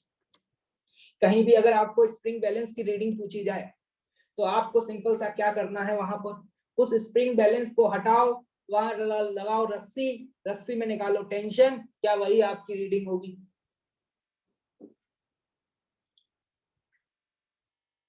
अब मुझे समझ में आ रहा है आजकल तालिबान वाले अफगानिस्तान वालों पे बहुत अटैक कर रहे हैं, तो तुम ही हो तालिबान वाले। यस बेटा तान्या, ऑलवेज एप्लीकेबल है बिल्कुल। हाँ स्प्रिंग बैलेंस आइडियल है। कपिल ने एक सवाल पूछा है क्या हम स्प्रिंग बैलेंस को आइडियल मान रहे हैं? बिल्कुल, क्योंकि हमारे सिलेबस में सिर्फ आइडियल स्प्रिंग्स है, हैवी स्प्रिंग्स तो हमारे जेई के सिलेबस में है ही नहीं। चलिए आगे बढ़े। वरद संजय, पूछ रहे हैं क्या हम यहाँ पे एडवुड मशीन वाला फॉर्मूला नहीं लगा सकते? बेटा चले तो सही, चल कहाँ रहा है ये? एडवुड मशीन वाला फॉर्मूला तब लगाते हैं जब दो मास हवा में हैंग कर रहे हो और पुली रेस्ट पे हो। यहाँ पर एक मास जमीन पे रखा हुआ है और एक मास हवा में रखा हुआ है, तो काय को लगा रहे हो वो फॉर्मूला? चलिए अब मैं आपको कुछ इंपॉर्टेंट की पॉइंट बताने जा रहा हूँ, इस बात को ध्यान से सुनिएगा। ये इंफॉर्मेशन बेस्ड है, इसका मैथमेटिकल प्रूफ नहीं है आपके सिलेबस में। अगर आप इंजीनियरिंग में पहुंच गए और अगर आपने मैकेनिकल इंजीनियरिंग लिया तो वहां पर आपको इन सारी चीजों के मैथमेटिकल प्रूफ समझ में आ जाएंगे, लेकिन अभी हमें रिजल्ट को याद रखना है क्योंकि रिजल्ट से ही बेस्ड हमारे से सवाल पूछे जाते हैं। मान लो ये हमें एक स्प्रिंग दिया हुआ है बेटा, और इस स्प्रिंग का जो नेचुरल लेंथ है वो L0 है और इसका स्प्रिंग कांस्टेंट है K0। कितना है? K0। तो इस गिवन स्प्रिंग के लिए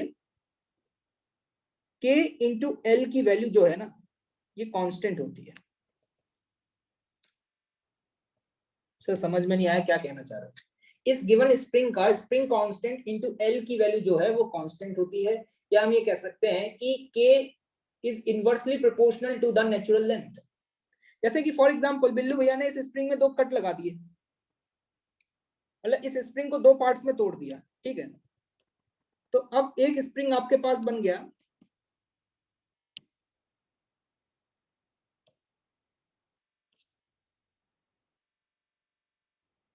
सपोज एक स्प्रिंग बन गया आपके पास L1 लेंथ का और एक स्प्रिंग बन गया L2 लेंथ का। बिल्लू भैया ने क्या किया, ये स्प्रिंग जो थी इसको कट कर दिया, तो एक की लेंथ होगी L1 और दूसरे की लेंथ होगी L2। और ये बात आपको समझ आ रही होगी कि L1 प्लस L2 की जो वैल्यू है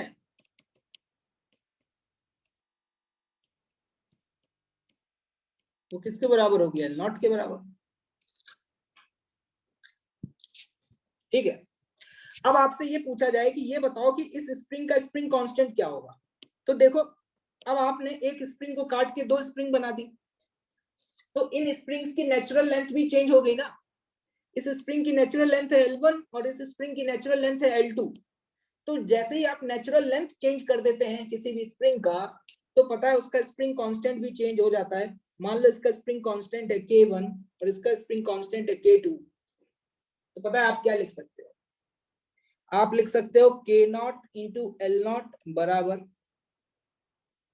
K1 L1 और ये बराबर किसके? K2 L2 के। यही इंपॉर्टेंट रिजल्ट है, इसको याद रखना, बहुत काम आएगा आगे जब आप मैकेनिक्स में SHM पढ़ेंगे तो इस पर बोरी भर के आपको सवाल मिलेंगे। K0 इंटू L0 बराबर K1 L1, या फिर उसी को बराबर कर सकते हैं K2 L2 के। जैसे कि फॉर एग्जांपल मैं आपसे एक सिंपल सा सवाल पूछ लेता हूं, अभी समझ में आ जाएगा कि आपको कितना समझ में आया। ठीक है, जैसे मान लो ये आपके पास एक स्प्रिंग, ठीक, और इस स्प्रिंग का जो स्प्रिंग कांस्टेंट है वो सपोज आपको दिया हुआ है 50 न्यूटन पर मीटर,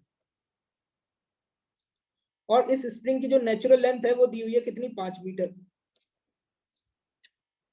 बिल्लू भैया ने स्प्रिंग को काट दिया, इस स्प्रिंग को काट के दो स्प्रिंग बना दिया उन्होंने। एक स्प्रिंग की जो लेंथ है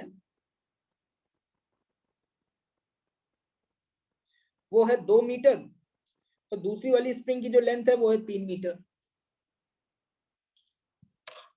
अब जल्दी से बताना, क्या आप ये बता सकते हो इस स्प्रिंग 1 का स्प्रिंग कांस्टेंट क्या होगा? सपोज इसका स्प्रिंग कांस्टेंट K1 है और इसका स्प्रिंग कांस्टेंट K2 है, तो मैं आपसे क्वेश्चन पूछ रहा हूं, find K1 and K2। Find K1 and K2।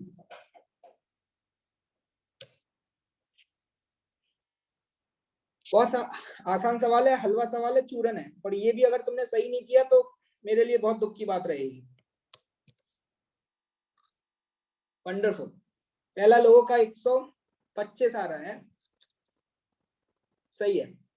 K1 की वैल्यू 125 आ रही है, वंडरफुल। सवाल सॉल्व हो चुका है, क्या करना होगा जल्दी से बताएं। जिस स्प्रिंग से काटा है उस स्प्रिंग का K कितना था? 50, नेचुरल लेंथ क्या थी? 5। अब आ जाओ इस स्प्रिंग पर, इस स्प्रिंग का स्प्रिंग कांस्टेंट कितना है? K1, नेचुरल लेंथ क्या है? 2। तो इसके लिए क्या लिखोगे? K1 मल्टीप्लाइड बाई 2, क्या यहाँ से K1 की वैल्यू आ जाती है 125?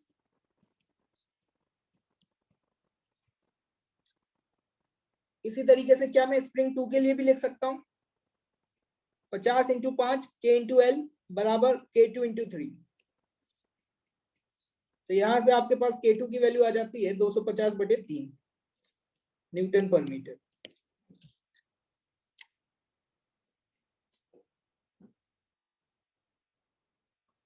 क्या ये बात क्लियर है?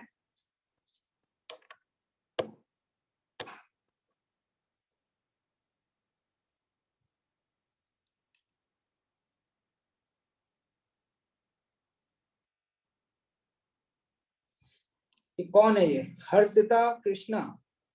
बेटा हर्षिता, क्या तुम मेरी बातों को ध्यान से क्लास में नहीं सुना है? मैंने ये बोला है हैवी स्प्रिंग। स्प्रिंग और स्ट्रिंग में डिफरेंस होता है।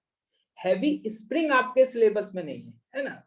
हैवी स्ट्रिंग्स तो आपके सिलेबस में है, इसीलिए तो मैंने पढ़ाया था। मैं सिर्फ वही तो पढ़ाता हूँ जो सिलेबस में है। जो सिलेबस का पार्ट नहीं है उसको क्यों पढ़ाऊंगा? लाइट स्ट्रिंग और हैवी स्ट्रिंग, रस्सी हल्की हो या भारी हो, ये दोनों आपके सिलेबस का पार्ट है। लेकिन स्प्रिंग के केस में हम सिर्फ आइडियल स्प्रिंग्स के बारे में पढ़ रहे हैं।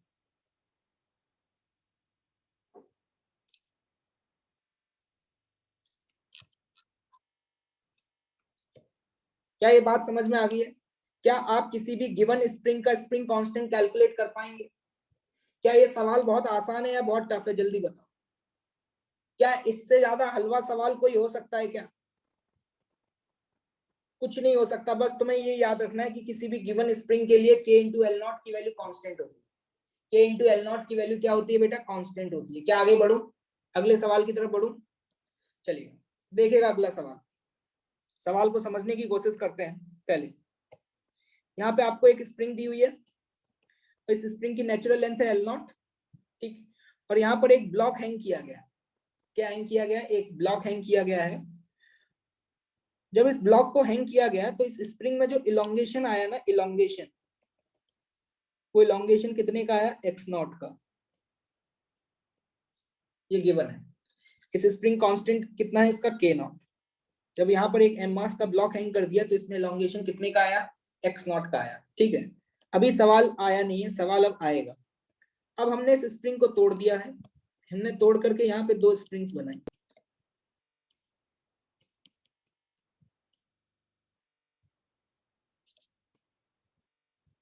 अभी दोनों स्प्रिंग्स अपनी नेचुरल लेंथ में है। अभी दोनों स्प्रिंग अपनी नेचुरल लेंथ में है और इस तरीके से अरेंज किया जा रहा है। इस वाली स्प्रिंग की जो लेंथ है वो है 3L/5, मतलब 3L0/5। सवाल को समझने की कोशिश करिएगा। कितनी है? 3L0/5। तो ये तो समझ आ ही गया होगा इस स्प्रिंग की लेंथ क्या होगी, बताने की जरूरत है क्या? और यहाँ पे जब एम मास के ब्लॉक को हैंग किया गया, इस एम मास के ब्लॉक को हैंग किया गया, तो ये बताना है कि इस स्प्रिंग में अगर इलोंगेशन x का आया, x का, तो x की वैल्यू क्या होगी? Find the value of x। आपने इस तरीके से सिस्टम को अरेंज किया है और दोनों स्प्रिंग में आने वाला इलोंगेशन सेम है। आपने इस तरीके से अरेंज किया कि x की वैल्यू दोनों के लिए सेम है, तो आपको x बताना है क्या होगा। ये आपको देखते ही समझ में आ गया होगा कि इस स्प्रिंग की नेचुरल लेंथ क्या हो जाएगी? 2L0/5। जल्दी से बताएं। 1 मिनट का समय दूंगा आपको, बस 1 मिनट में हो जाए तो ठीक है, नहीं तो बोरी बांध के निकल जाओ, घर पे जाओ। घर पे पापा से बोलो कि प्लेसमेंट हो गया है, अगर नहीं हो पाए तो। क्वेश्चन समझ में आया? x की वैल्यू बतानी है in terms of x not. Find the value of x in terms of x not. अभी पता चल जाएगा कि क्या हाल है इनके।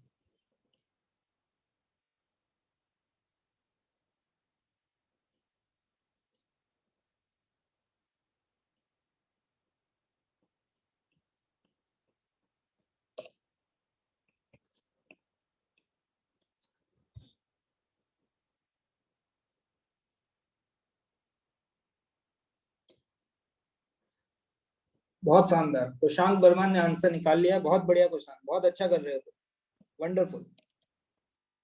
इसी मोमेंटम को मेंटेन रखना है भैया 2 साल तक।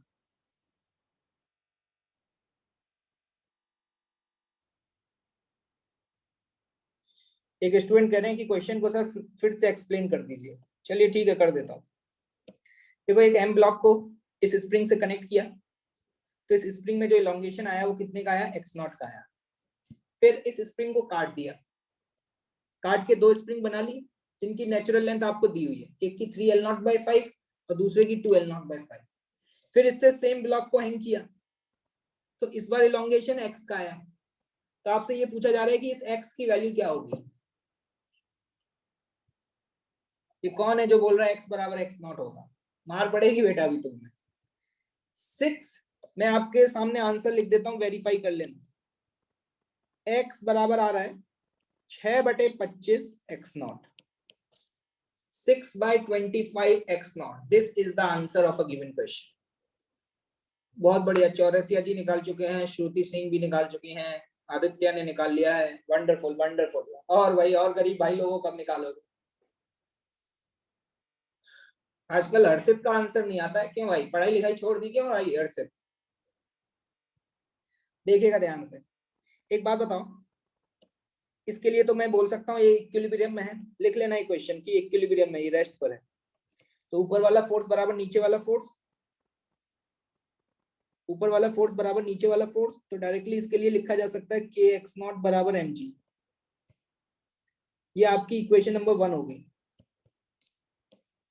अब मैं आपसे ये पूछना चाह रहा हूं, जब आपने इस स्प्रिंग को कट कर दिया और इसकी लेंथ है 3L0/5, तो आपको समझ में आ गया होगा कि इसका स्प्रिंग कांस्टेंट चेंज हो जाएगा। इसका स्प्रिंग कांस्टेंट हो जाएगा 5/3 k0। k इंटू एल की वैल्यू कांस्टेंट होनी चाहिए, तो कितना हो जाएगा 5/3 k0। और इस वाले स्प्रिंग का मान लो इसको अपन ने k1 बोल दिया, ठीक है, और दूसरी वाली स्प्रिंग का स्प्रिंग कांस्टेंट कितना हो जाएगा, जल्दी बताओ। k इंटू एल कांस्टेंट होना चाहिए, तो इसका यहां से आ जाता है 5k/2। आप देख रहे होंगे लेंथ जितनी कम करते जाएंगे स्प्रिंग कांस्टेंट बढ़ता जाएगा। लेंथ जैसे जैसे कम होती जाएगी स्प्रिंग कांस्टेंट बढ़ता जाएगा, क्योंकि k इंटू एल कांस्टेंट होता है। यहां तक तो सभी ने कर लिया होगा कि ये भी नहीं निकाल पाए।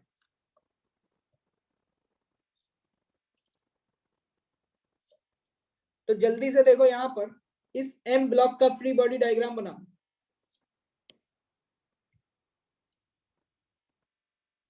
अब इसके ऊपर कितने स्प्रिंग फोर्स लगेंगे, एक या दो? दो लगेंगे। तो ये फोर्स हो गया k1x और दूसरा फोर्स हो गया k2x। तो नीचे क्या लगेगा, mg। तो क्या ऊपर वाला फोर्स बराबर नीचे वाला फोर्स कर दें? k1 plus k2 into x बराबर mg। ये रही आपकी इक्वेशन नंबर 2, ठीक है। इन दोनों इक्वेशंस को डिवाइड कर देना, mg से mg कट जाएगा या बराबर कर देना, तो यहाँ से तुम्हारी वैल्यू आ जाएगी। k1 k2 की वैल्यू पुट कर दो, आंसर क्या आ रहा है? अभी लिखा था मैंने ऊपर x बराबर 6/25 x0। समझ में आया? क्या बहुत आसान सवाल था? क्या बहुत आसान सवाल था? चंदन बाबू का आंसर सही आया, वंडरफुल। दोबारा से बताओ, क्या ऐसे सवाल कर पाओगे स्प्रिंग को काट के ब्लॉक्स को हैंग कर दिया जाए? तुम एक बार बताओ जल्दी से, अगर किसी स्प्रिंग की नेचुरल लेंथ चेंज करें तो उसका स्प्रिंग कांस्टेंट चेंज होता है या नहीं होता? अगर हम किसी स्प्रिंग की नेचुरल लेंथ चेंज करें तो उसका स्प्रिंग कांस्टेंट चेंज होता है या नहीं होता? हो जाता है। तो वही तो हुआ यहाँ पर, इस स्प्रिंग को जब हमने काट दिया तो इसका स्प्रिंग कांस्टेंट चेंज हो गया। इस स्प्रिंग का स्प्रिंग कांस्टेंट k1 और इसका k2। तो अब जब आप इस ब्लॉक का फ्री बॉडी डायग्राम बनाओगे तो इस पे दो फोर्स लगेंगे, क्योंकि दो स्प्रिंग लगी हुई है। तो ऊपर वाला फोर्स बराबर नीचे वाला फोर्स। k1 k2 की वैल्यू हमको पता है। ये कैसे पता चली k1 k2 की वैल्यू?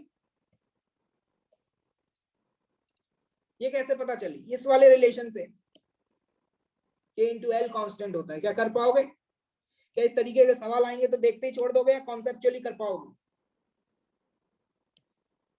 बहुत अच्छे, शानदार, वंडरफुल। तो मैं उम्मीद कर रहा हूं कि आप लोगों को ये सारी चीजें समझ आ गई हैं। अब भाई साहब, मैं आपको 2 मिनट का ब्रेक दे रहा हूं, क्योंकि अब मैं अगला जो टॉपिक स्टार्ट करने जा रहा हूं वो टॉपिक बहुत ही इंपॉर्टेंट है।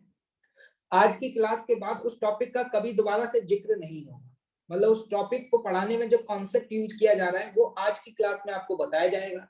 इसके बाद उसे कभी ना बताया जाएगा ना कभी जिक्र होगा, लेकिन उस कॉन्सेप्ट पर आपको बहुत सारे सवाल मिलेंगे। और इंटरेस्टिंग बात यह है कि एग्जाम के पॉइंट ऑफ व्यू से वो सबसे फेवरेट टॉपिक्स में से एक है। मतलब उससे सवाल तो आएगा ही आएगा, कहीं और से सवाल आए या ना आए, लेकिन अब जो टॉपिक बताने जा रहा हूं उससे सवाल जरूर आएगा। और है बहुत आसान, है बहुत आसान, लेकिन बस वही बात है कि अगले 20 मिनट तक तुम्हें बिल्कुल शांति से मेरा भक्त बनकर के मेरी बातों को सुनना पड़ेगा। और 20 मिनट बाद तुम खुद कहोगे कि सर सवाल कराओ आप, तो मैं करूंगा सवाल। लेकिन क्या तुम 20 मिनट तक बिल्कुल पॉज रख करके मेरी एक एक बात को बहुत ध्यान से सुनोगे? बहुत बढ़िया, ये सबने कमिटमेंट किया है। The next topic will be the spring cutting problems. इसका मतलब क्या है, हम कैसे क्वेश्चंस को देखेंगे वो हम यहाँ सीखेंगे। लेकिन यहाँ जो कॉन्सेप्ट बताया जा रहा है उससे भर भर के सवाल मिलेंगे भाई साहब। आपको रेस में भी मिलेंगे, शीट में भी मिलेंगे, एग्जाम में भी मिलेंगे। और बहुत आसान है। आसान उनके लिए है जो पहले 15 मिनट मुंह बंद रखेंगे। तो चलें शुरुआत करें। अब कोई चैट में टाइप मत करना, और अगर तुम चैट में टाइप करोगे तो that is inversely proportional to your understanding of the topic. ठीक है, देखिए यहाँ पे हेडिंग का नाम है स्प्रिंग कटिंग प्रॉब्लम्स। नाम तो स्प्रिंग कटिंग है कि स्प्रिंग को कट वट किया जाएगा, ठीक है, लेकिन साथ ही साथ स्प्रिंग को भी कट कर सकते हैं और स्ट्रिंग को भी कट कर सकते हैं। स्ट्रिंग मतलब रस्सी, ठीक है। किस तरीके के सवाल पूछे जाते हैं वो हम बाद में करेंगे, पहले कॉन्सेप्ट्स को समझते हैं। देखिएगा, मैं आपके सामने इस समय एक सिचुएशन रख रहा हूं और आप इस सिचुएशन को जरा ऑब्जर्व करिए, ठीक है। जितना बोला जाए बस उसका ही जवाब दीजिएगा। आप देख पा रहे हैं यहाँ पे आपको दो ब्लॉक दिखाई दे रहे हैं, ब्लॉक ए और ब्लॉक बी। और यहाँ पे आपको दो रस्सियां दिखाई दे रही हैं, सपोज रोप 1 और रोप 2। ब्लॉक ए का मास है m और ब्लॉक बी का मास है 2m, ठीक है। ये सिचुएशन है, अभी आपने देखा। अब सपोज आपने क्या किया, मैं आपसे सवाल पूछ रहा हूं, ध्यान से सुनिएगा। मैं अगर आपसे यहाँ पर ये पूछता कि बेटा ये बताओ कि नीचे वाली रस्सी में और ऊपर वाली रस्सी में टेंशन की वैल्यू क्या होगी, क्या इस तरीके के सवाल हम कर चुके हैं? अगर मैं आपसे ये पूछ लूं कि ऊपर वाली रस्सी में और नीचे वाली रस्सी में टेंशन की वैल्यू क्या होगी, क्या हम ये बता सकते हैं? अभी बहुत आसानी से बता सकते हैं। हम कहेंगे कि देखो सर, इसमें अगर टेंशन T2 है तो इसके नीचे टोटल मास कितना हैंग कर रहा है, 2m।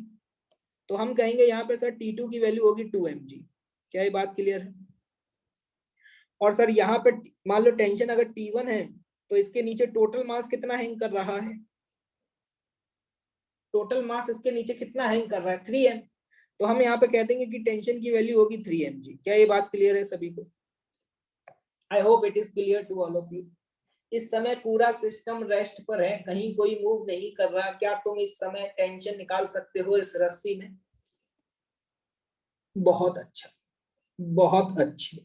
अब ध्यान से सुनिएगा सवाल। अब क्या हुआ कि उन्होंने क्या बोला कि अब हमने इस रस्सी को कट कर दिया। बिल्लू भैया ने क्या किया, रस्सी नंबर 2, बिल्लू भैया को ऑर्डर मिला कि रस्सी नंबर 2 को कट कर। तो बिल्लू भैया ने रस्सी 2 को कट किया। रस्सी को काटने के बाद अब सवाल ये पूछा गया कि ये बताओ कि ऊपर वाली रस्सी में और नीचे वाली रस्सी में टेंशन की वैल्यू क्या हो जाएगी?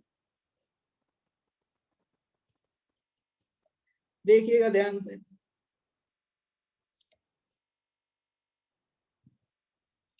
क्या रस्सी को कट करने का मतलब है रस्सी स्लैक हो गई? रस्सी को कट करने का मतलब है रस्सी स्लैक हो गई भाई। इस तरीके से बनाना चाहो तो बना सकते हो, लेकिन जरूरी नहीं है बनाओ। सुन लेना, जो कट गया वो निपट गया। जिस पे चल गया चाकू या कैंची, वहां तो गारंटी है टेंशन की वैल्यू हो जाएगी 0। क्या हो जाएगी मेरे भाइयों? यहां पर जल्दी से बताओ, कैंची कहां चली है? क्या स्ट्रिंग 2 पे चली है? और अगर स्ट्रिंग 2 पर कैंची चली है तो कैंची चलते ही रस्सी कट गई, और रस्सी कट गई तो रस्सी लूज हो गई, और रस्सी लूज हो गई तो हम कह सकते हैं कि T2 की वैल्यू मेरे भाई बंधुओं 0 हो गई। एक स्टेटमेंट बोल रहा हूं, सब लोग याद रखना, जो कट गया वो निपट गया, जो कट गया वो निपट गया। निपटने का मतलब क्या है, वहां पर उस रस्सी में जो भी फोर्स था उसकी वैल्यू 0 हो गई। अब सुनिएगा ध्यान से, मेरा सवाल ये, इस समय अब कट होने के बाद ये जो फोटो है, ये फोटो है just before and after the cutting. ये आजकल फोटो आते हैं ना बिफोर और आफ्टर वाले,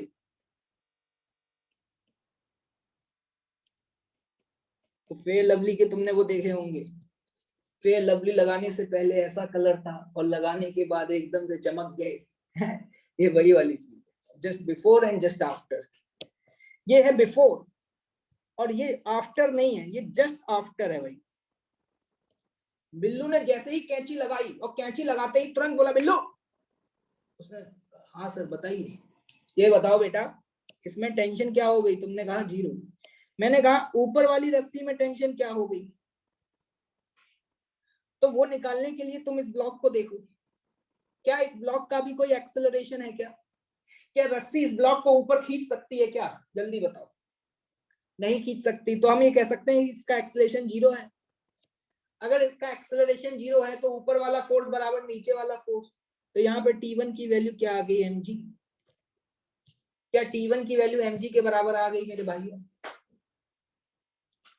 जल्दी से बताओ। जस्ट कट करने के बाद जो रस्सी बची हुई थी क्या उसमें टेंशन की वैल्यू चेंज हो गई, जहां पे जो टेंशन 3 mg थी क्या वो 3 mg से mg हो गई।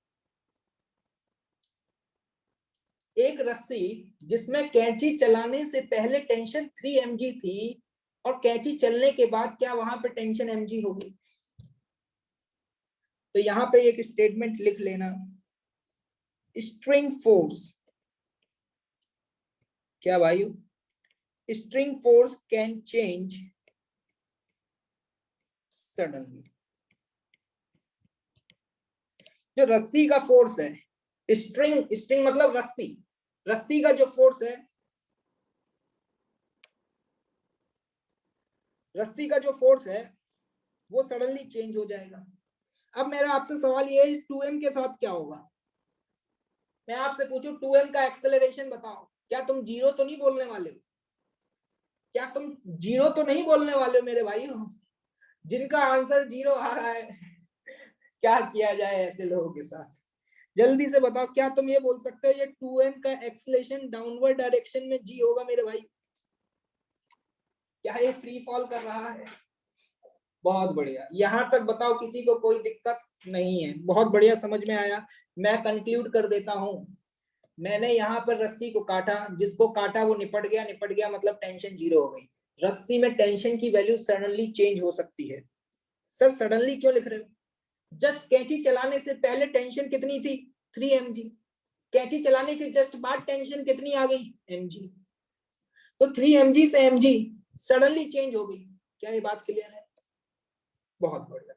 अगला केस अब मैं जो लेने जा रहा हूं, बस देखते रहिएगा सुनते रहिएगा, सिचुएशन नंबर बी।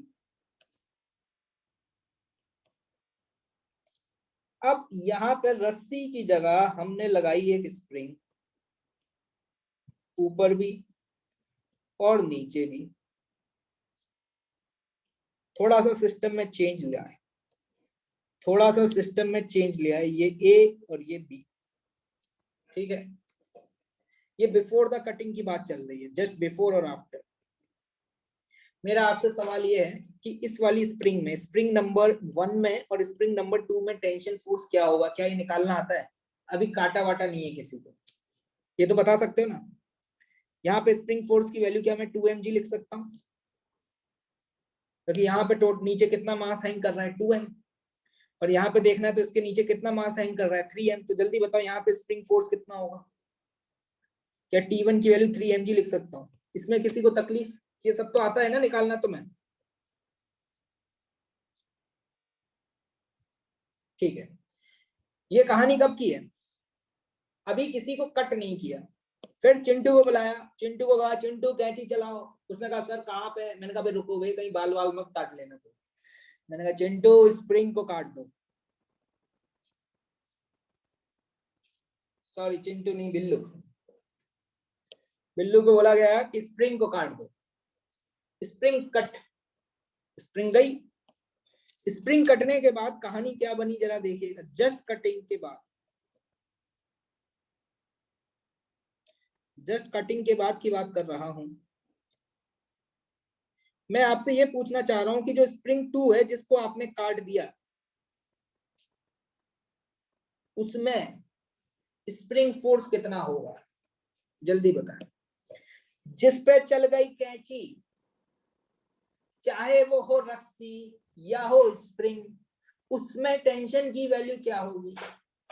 अभी थोड़ी देर पहले बताया था, अभी थोड़ी देर पहले बताया था, जिसको काट दिया वो निपट गया, जो कट गया वो निपट गया। निपट गया मतलब क्या मैं ये कह सकता हूं इस वाली स्प्रिंग में स्प्रिंग फोर्स की वैल्यू 0 हो जाएगी, जिसको हम T2 बोल रहे थे। तो सिंपल सी बात है, चाहे तुम रस्सी को काटो या स्प्रिंग को काटो, जिसको भी तुम काटोगे उसकी टेंशन फोर्स की वैल्यू तो 0 हो जाएगी। अब मुद्दे की बात आती है, खास बात अब इंपॉर्टेंट है। मैं आपसे ये पूछना चाह रहा हूं, spring force just after the cutting कितना होगा।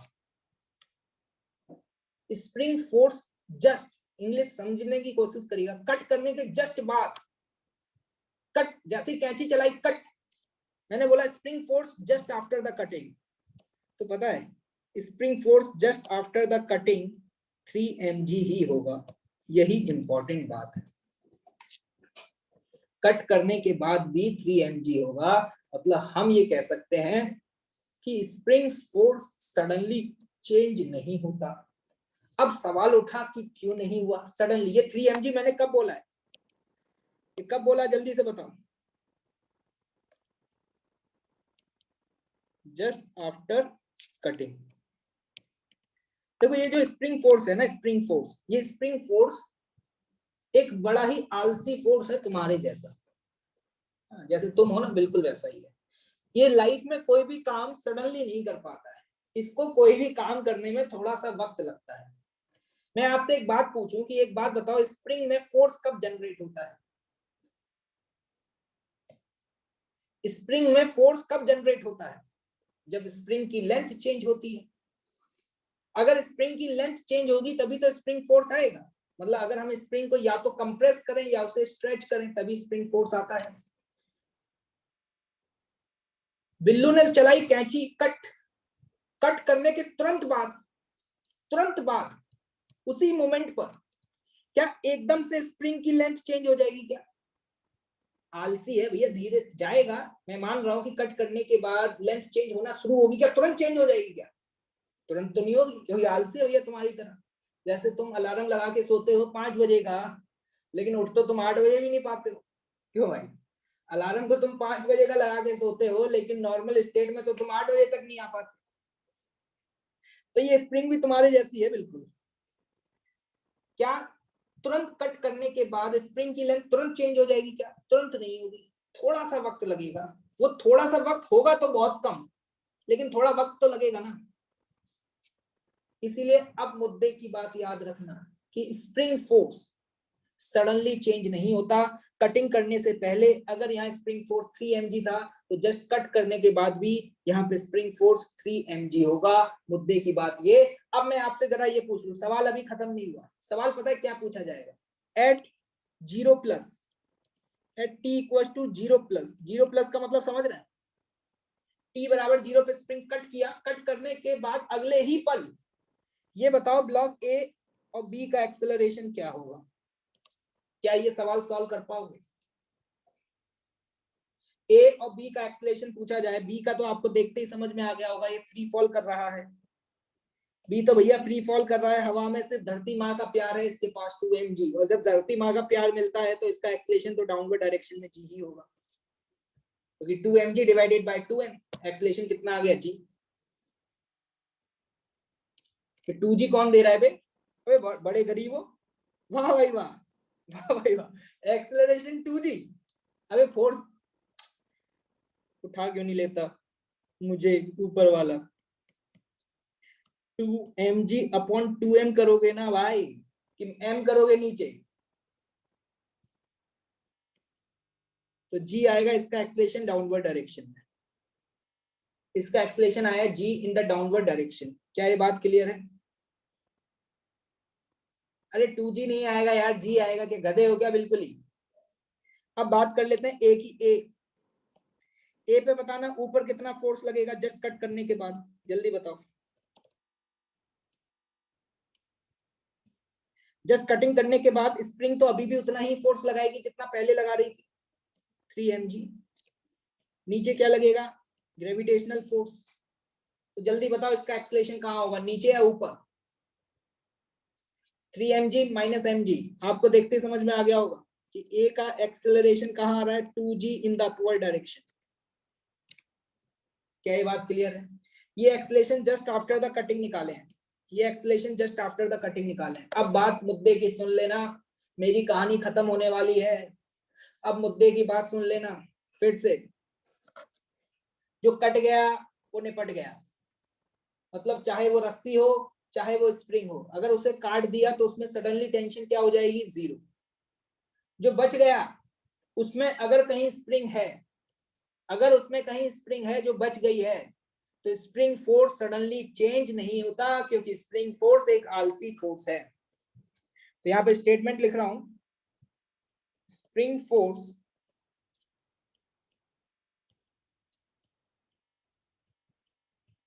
doesn't change suddenly। यही काम की बात है, इसको कर लो डिब्बे के अंदर बंद और लिख लो, spring force doesn't change suddenly. किसमें? जो स्प्रिंग बच गई है, जो कट गई है उसमें तो 0 हो ही जाएगा। कुछ देर बाद इंपॉर्टेंट बात पता है, एनएलएम में आपसे जब भी सवाल पूछे जाएंगे, मान लो एक्सेलरेशन पूछा जाएगा, तो वो हमेशा जस्ट आफ्टर द कटिंग ही पूछेगा, जस्ट आफ्टर द कटिंग ही पूछेगा, किसी और समय पे नहीं पूछेगा। वो आपसे ऐसा सवाल नहीं पूछेगा कि t बराबर 2 पर बता दो या 4 पर बता दो, क्योंकि इस तरीके के सवाल तो अभी आप कर ही नहीं सकते। उसके लिए तो आपको नया चैप्टर पढ़ना पड़ेगा आगे जाकर के, सिंपल हार्मोनिक मोशन। जब आप एसएचएम पढ़ लोगे तब आपसे ऐसे सवाल पूछे जाएंगे कि अलग अलग टाइम पर एक्सेलरेशन पूछा जाए। लेकिन इस चैप्टर में तो आपसे जब भी एक्सेलरेशन पूछा जाएगा तो एक्सेलरेशन कब पूछा जाएगा, just after the cutting. Clear? कुछ देर बाद क्या होगा हमें नहीं पता, कुछ देर बाद क्या होगा हमें नहीं पता, उस इंस्टेंट पे तो हम बता सकते हैं ना मेरे भाइयों। क्या सभी को सारी बातें क्लियर हो गई हैं? एक बार जल्दी से मैं कंक्लूड कर रहा हूं, सभी लोग सुन लेना। मैंने इतनी देर से जितनी राम कथा तुम्हें सुनाई है उसको मैं कंक्लूड कर रहा हूं, सभी लोग ध्यान से सुन लेना। पहली बात, जो कट गया, जो कट गया वो निपट गया, जो कट गया वो निपट गया। निपटने का मतलब क्या है? निपटने का मतलब है कि वहां पर टेंशन फोर्स या स्प्रिंग फोर्स कुछ भी हो वो 0 हो जाएगा। जैसे यहाँ रस्सी काटी थी, यहाँ स्प्रिंग काटी, जिसको काट दिया उसमें तो तुरंत टेंशन 0 हो जाएगी। पहला स्टेटमेंट क्लियर। अब इसके बाद जो बच गया, सुन लेना मेरे भाई, जो बच गया अगर उसमें कहीं स्प्रिंग है तो स्प्रिंग फोर्स सडनली चेंज नहीं होता, क्योंकि स्प्रिंग फोर्स है एक आलसी फोर्स, और स्प्रिंग फोर्स को चेंज करने के लिए थोड़ा सा वक्त लगता है, क्योंकि जब स्प्रिंग की लेंथ चेंज होगी तब स्प्रिंग फोर्स चेंज होगा। तो just after the cutting the spring force remains same. हाँ, रस्सी का फोर्स बदल सकता है। ठीक है भाई, क्या ये कॉन्सेप्ट समझ आ गया है?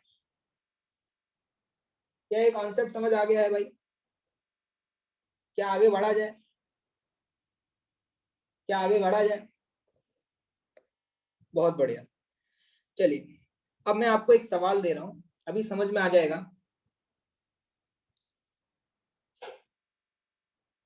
कि किस तरीके के यहाँ पे सवाल पूछे जाते हैं। देखना, बहुत सिंपल सिंपल सवाल होते हैं। Find the acceleration of A and be just after cutting off the string. आप देख पा रहे हैं यहाँ पे एक ब्लॉक है ए और एक ब्लॉक है बी। ब्लॉक ए का मास है 2m और ब्लॉक बी का मास है m।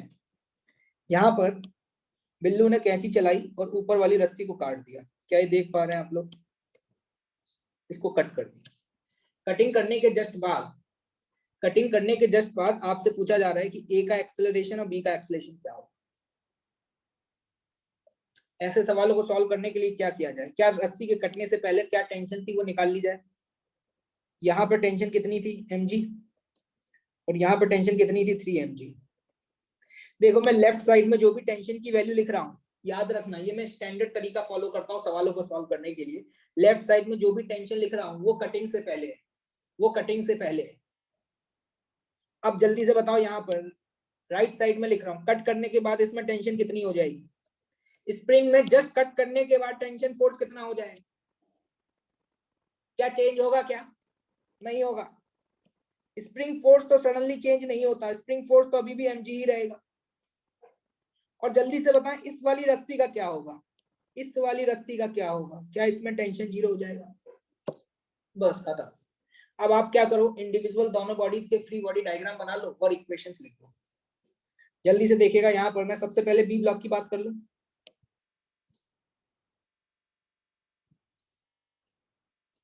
बी ब्लॉक का बताओ जल्दी से, एक्सेलरेशन क्या आ रहा है। ऊपर स्प्रिंग फोर्स जो कि कितना है mg और नीचे लग रहा है उसका ग्रेविटेशनल फोर्स। क्या ऊपर वाला फोर्स बराबर नीचे वाला फोर्स है। क्या यहाँ पे बी का एक्सेलरेशन 0 आ रहा है, बी का एक्सेलरेशन क्या 0 आ रहा है। बहुत बढ़िया, ये तो है बी की कहानी। अब आ जाते हैं ए पर। ए के ऊपर क्या लगा हुआ था, रस्सी, लेकिन रस्सी में तो टेंशन क्या हो गई 0। ए के नीचे क्या है, स्प्रिंग, स्प्रिंग फोर्स कितना होगा 2mg। 2mg है स्प्रिंग फोर्स, नहीं भैया स्प्रिंग फोर्स mg है। और एक और लगेगा उसका ग्रेविटेशनल फोर्स। तो देखो इस ब्लॉक पर नेट फोर्स का है नीचे, कितना है नीचे force 3mg divided by 2m। जल्दी बताओ ए का एक्सेलरेशन क्या आ रहा है तुम्हारा, ए का एक्सेलरेशन क्या आ रहा है, net force divided by total mass. क्या हम यहाँ पे बोल सकते हैं कि ए का acceleration 3g/2 in the downward direction, 3g/2 in the downward direction है, मतलब 15 मीटर पर सेकंड स्क्वायर। क्या ये बात समझ आ रही है आपको। जल्दी बताओ क्या समझ आया कि नहीं आया, गलती कहाँ करी तुम लोगों ने, देखो ध्यान से। इंटरेस्टिंग बात पता है क्या है, जिस मोमेंट पे ऊपर वाली रस्सी को काटा गया, जब आपने स्ट्रिंग को कट किया, इस इंस्टेंट पे बी को तो पता ही नहीं चलेगा ऊपर कुछ हुआ है। बी का एक्सेलरेशन तो उस इंस्टेंट पे 0 ही रहेगा, क्योंकि बी के ऊपर कौन है मेरे भाई, बी के ऊपर है स्प्रिंग, और स्प्रिंग फोर्स सडनली चेंज नहीं होता। क्या ये बात क्लियर है। क्या आप ऐसे सवालों को सॉल्व कर पाएंगे या नहीं कर पाएंगे, जल्दी बताओ। क्या आगे अगला सवाल दिया जाए।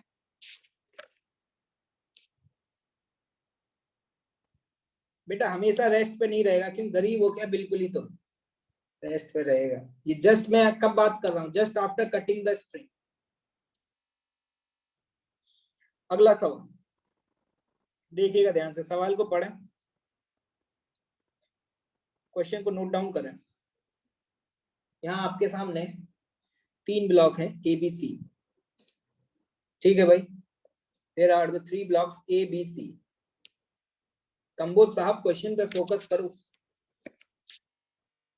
Find acceleration of all the blocks just after cutting off the string. कैंची कहाँ चली है,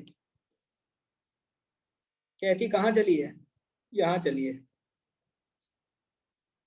किसको काटा गया है, क्वेश्चन पढ़ो। स्ट्रिंग को कट किया है ए और बी के बीच में जो है। चलिए मैं आपको समय देता हूं 2 मिनट का, टाइम स्टार्ट्स नाउ।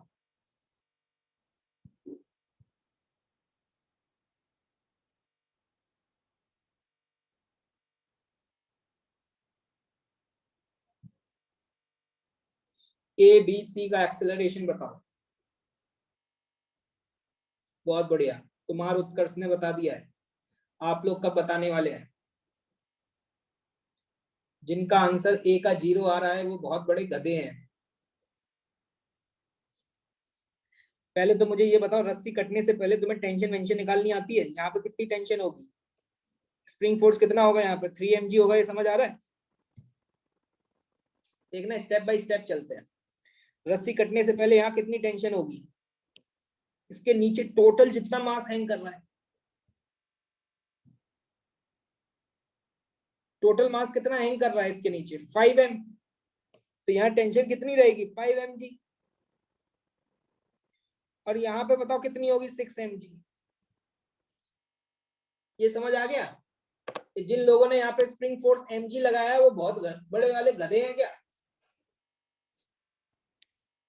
देखो ध्यान से, ये मैंने कौन सी वाले फोर्सेस लिखे हैं? कटिंग से पहले या कटिंग के बाद? कटिंग से पहले या कटिंग के बाद? कटिंग से पहले। कटिंग के बाद क्या होगा? लाल कलर से लिख रहा हूं। कटिंग के बाद बताना नीचे वाली स्प्रिंग में कितना हो जाएगा? स्प्रिंग फोर्स कितना हो जाएगा?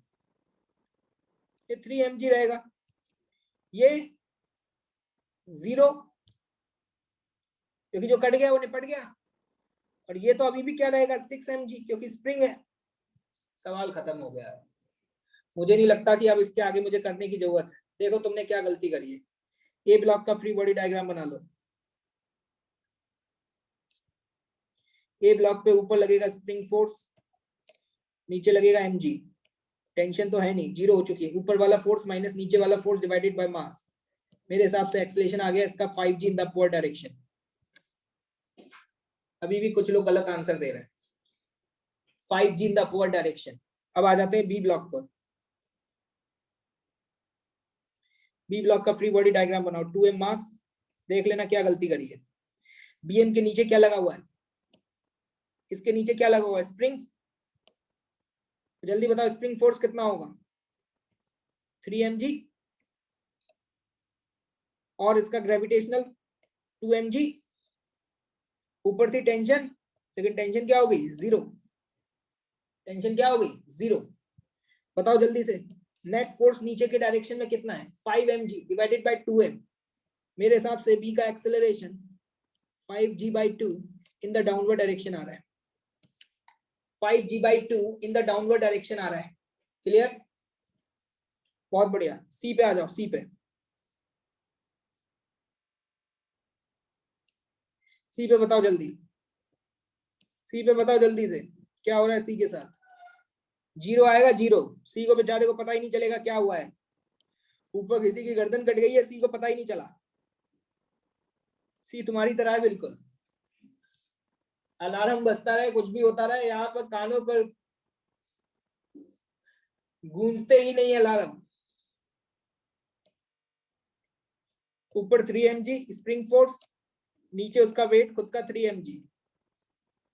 ध्यान से बताओ सी का एक्सेलरेशन क्या आ रहा है? ऊपर वाला फोर्स बराबर नीचे वाला फोर्स, ये आ रहा है आंसर। क्या गलती हुई थी? गलती क्यों हो रही है भाई? गलती क्यों हो रही है?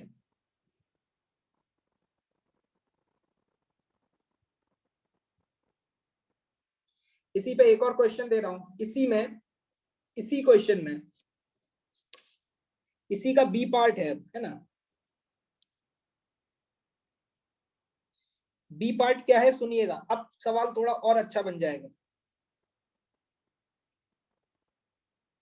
अपर spring is cut.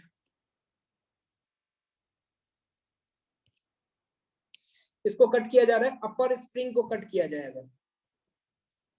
Upper spring का मतलब इसको कट किया जाए, इसको। तो आपको बताना है फाइंड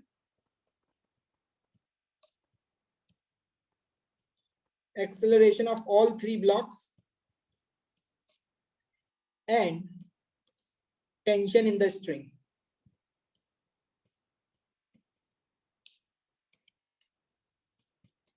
सवाल करते समय आप समय ले सकते हैं। जो लोग mg लगाना भूल गए उनका आंसर गलत आ रहा होगा। अभी किसको कट किया? अपर स्प्रिंग को कट किया। क्या इसी डायग्राम को दोबारा कॉपी कर लूं क्या?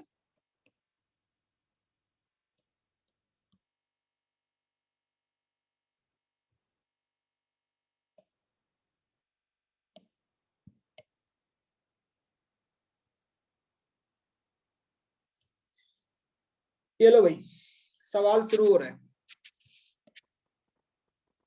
कहाँ चली है कैंची? कैंची कहाँ चली है? यहाँ चली है, यहाँ। गलत बताओगे? मुझे पता है ज्यादातर लोग आंसर गलत दे रहे हैं। गलत देंगे क्योंकि ये जानते ही नहीं है कैसे सॉल्व किया जाए।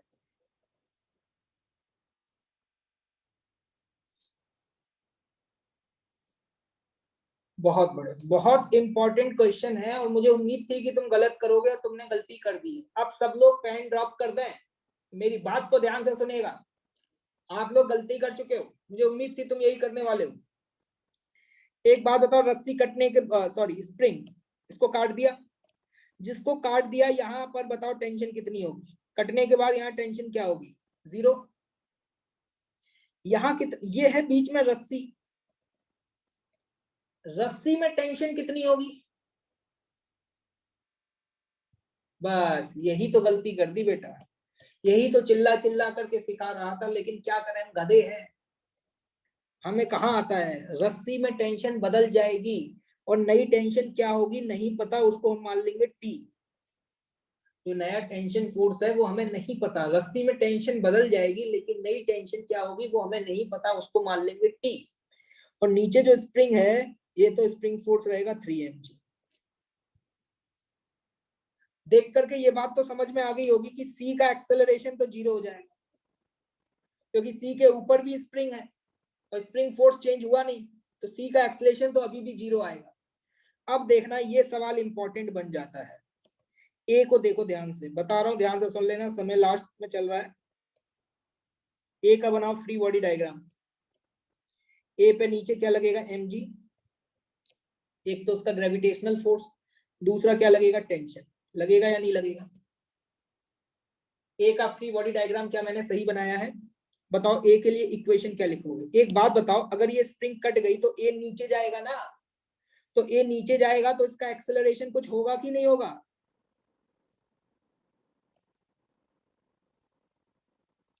बताओ ए के लिए इक्वेशन क्या लिखोगे? mg plus T, this is the net force बराबर m इंटू ए। क्या ये मैंने सही लिखा है? क्या अभी मैंने बिल्कुल सही लिखा है बेटा? जल्दी बताओ। अब उसी तरीके से आप बी का फ्री बॉडी डायग्राम बनाओगे। फिर से बी पे बताओ कितने फोर्स लग रहे हैं? बी पे बताओ कितने फोर्स लग रहे हैं? टी। ऊपर रस्सी जिसमें टेंशन टी होगी, नीचे स्प्रिंग फोर्स जो कि 3 mg है, और एक उसका मास 2 mg। एक बात बताना, क्या ए और बी रस्सी से कनेक्टेड है? तो जो ए का एक्सेलरेशन होगा क्या वही बी का एक्सेलरेशन होगा? क्या मैं बोल सकता हूं कि बी का एक्सेलरेशन भी डाउनवर्ड डायरेक्शन में ए होगा? बताओ बी के लिए इक्वेशन क्या लिखोगे? 5 mg माइनस टी बराबर 2m इंटू ए।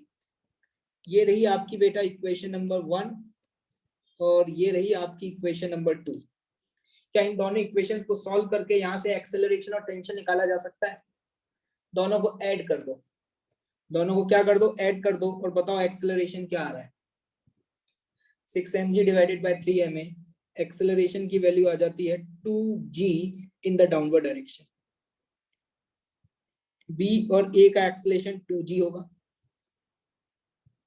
और अगर इस 2g की वैल्यू यहाँ पे पुट कर दोगे तो ध्यान से देखो टेंशन कितनी आ रही है तुम्हारी, सॉल्व करो फटाफट। टेंशन कितनी आ रही है? mg। This is the correct, star mark कर लेना इसको, घर जाके दोबारा करना, घर जाके दोबारा करना। किसी का सही था? कुछ लोगों का सही था, लास्ट वाला सही था, देखो कितने गरीब है। तो याद रखना, आज के बाद कभी भी ऐसा सवाल आए जिसमें रस्सी बची हुई है तो तुम्हें वहां पे टेंशन पता नहीं है, क्योंकि रस्सी में टेंशन बदल गई।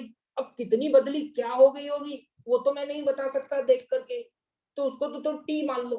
क्या मान लो बेटा? टी मान लो, और टी मान करके इक्वेशन लिखो दबा करके, इक्वेशन लिखो दबा करके आंसर आ जाएगा। इसका एक शॉर्ट मेथड और जानना चाहोगे? एक और जानना चाहोगे शॉर्ट मेथड? या ध्यान से देखना, क्या तुम्हें यहाँ पर ए और बी दोनों का एक्सेलरेशन सेम दिखाई दे रहा है? ये तो समझ में आ रहा है ना बेटा कि ए और बी रस्सी से कनेक्टेड है।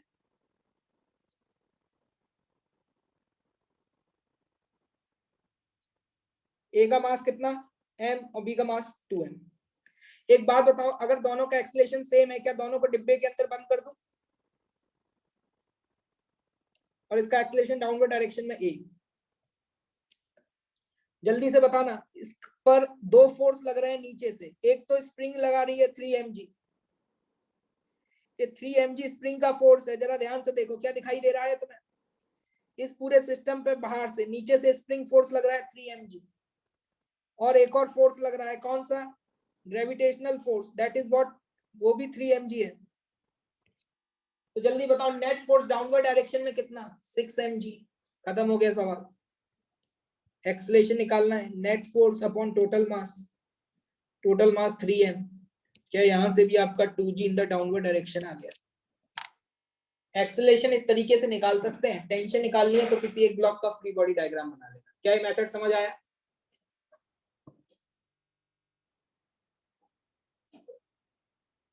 क्या ये बात आपको समझ में आई या नहीं आई? नेट एक्सटर्नल फोर्स देखा, और net external force divided by total mass. ये देखो प्रीत मेहता, क्यों मेहता साहब तुम अभी तक सो रहे हो क्या? प्रीत मेहता पूछ रहे हैं कि आपने अपर वाली स्प्रिंग में टेंशन 0 क्यों कर दी? प्रीत मेहता, यहाँ क्या लिखा हुआ है? मेहता साहब बेइज्जती क्यों करा रहे हो अपनी? नींद खुल गई तुम्हारी? क्या लिखा हुआ है यहाँ पर? ऊपर वाली स्प्रिंग को कट कर दिया है, और चिल्ला चिल्ला करके बता रहा था जो कट गया वो निपट गया। तो अगर इसको कट किया तो यहाँ टेंशन की वैल्यू क्या हो जाएगी? 0।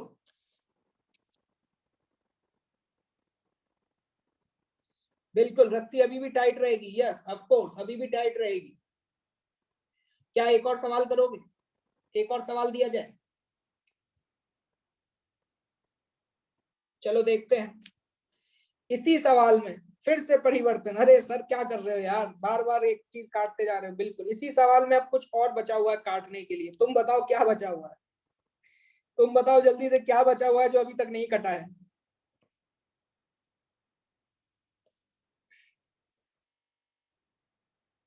समझ गए होगे क्या काटने वाला हूं? क्या समझ आ गया तुम्हें? तुम्हें डायग्राम बार बार बनाने की जरूरत नहीं है। समझ गए होगे सी पार्ट में क्या कटने वाला है भाई? Lower spring is cut, then find A, AB and AC और टेंशन इन स्ट्रिंग। भाई साहब इस बार गलत मत करना, मेरी इज्जत का सवाल है।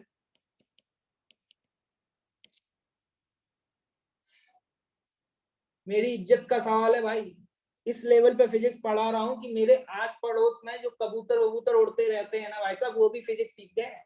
तुम लोगों का तो मुझे पता नहीं, वो भी उड़ने में फिजिक्स यूज करते हैं, और तुम लोग नहीं सीख पाओगे तो कैसे काम चलेगा? नीचे वाली स्प्रिंग को काट दिया है। Find A B C and tension in string.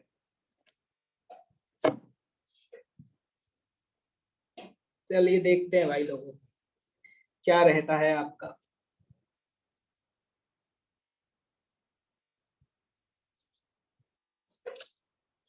बताओ भाई साहब, क्या कहाँ पे चला है? बिल्लू ने कहाँ कैंची चलाई है? बिल्लू की कैंची कहाँ चली है? इधर चली है। अच्छा एक बात पूछ लूं आपसे, अगर कैंची जहां चली है तो वहां कैंची चलने के बाद स्प्रिंग फोर्स कितना हो गया होगा? चलो मेरा साथ देते रहना, तुम्हें समझ आ जाएगा। क्या स्प्रिंग फोर्स 0 हो गया होगा? टेंशन कितनी होगी यहाँ पर? नहीं पता? क्या 5 mg बोल सकता हूँ? नहीं बोल सकता, क्योंकि रस्सी है। रस्सी में सडनली चेंज हो जाती है। तो क्या मान ले, जो नहीं पता उसको मान लो टी। अरे जो अननोन है उसको मान लो टी। टी के बारे में नहीं पता, सिंपल सी बात। ठीक। अब यहाँ पर स्प्रिंग फोर्स सडनली चेंज होगा क्या? जल्दी बताओ, क्या स्प्रिंग फोर्स सडनली चेंज होगा? नहीं होगा। क्या ये अभी भी 6 mg रहेगा? चलिए देखते हैं। इस बार जल्दी से बताओ सी का एक्सेलरेशन क्या आ रहा है? सी का फ्री बॉडी डायग्राम बनाने जा रहा हूं आपके सामने। भाई जिन लोगों का सी का एक्सेलरेशन 0 आ रहा है ना, ऐसे लोगों का मैं क्या करूं, मुझे समझ नहीं आ रहा है। 0 कैसे आ रहा है मेरे भाई? जी आएगा जी, क्योंकि 3m का जब तुम फ्री बॉडी डायग्राम बनाओगे तो इस पर डाउनवर्ड डायरेक्शन में लगेगा ग्रेविटेशनल फोर्स। ऊपर था स्प्रिंग, लेकिन उसमें तो टेंशन 0 हो गई स्प्रिंग फोर्स में, तो उसको तो दिखाने की जरूरत है नहीं। तो नीचे वाला फोर्स अपॉन मास बराबर एक्सेलरेशन ऑफ सी, जो कि आ गया जी इन द डाउनवर्ड डायरेक्शन। अब बात कर लेते हैं जरा ए और बी की। एक तो तरीका है इंडिविजुअल बना लो, दूसरा एक बात बताना मुझे, क्या ए और बी का दोनों का एक्सेलरेशन सेम होगा? नीचे वाली स्प्रिंग कटी है, बताओ ये दोनों कहां जाएंगे, नीचे जाएंगे या ऊपर जाएंगे? नीचे जाएंगे या ऊपर जाएंगे?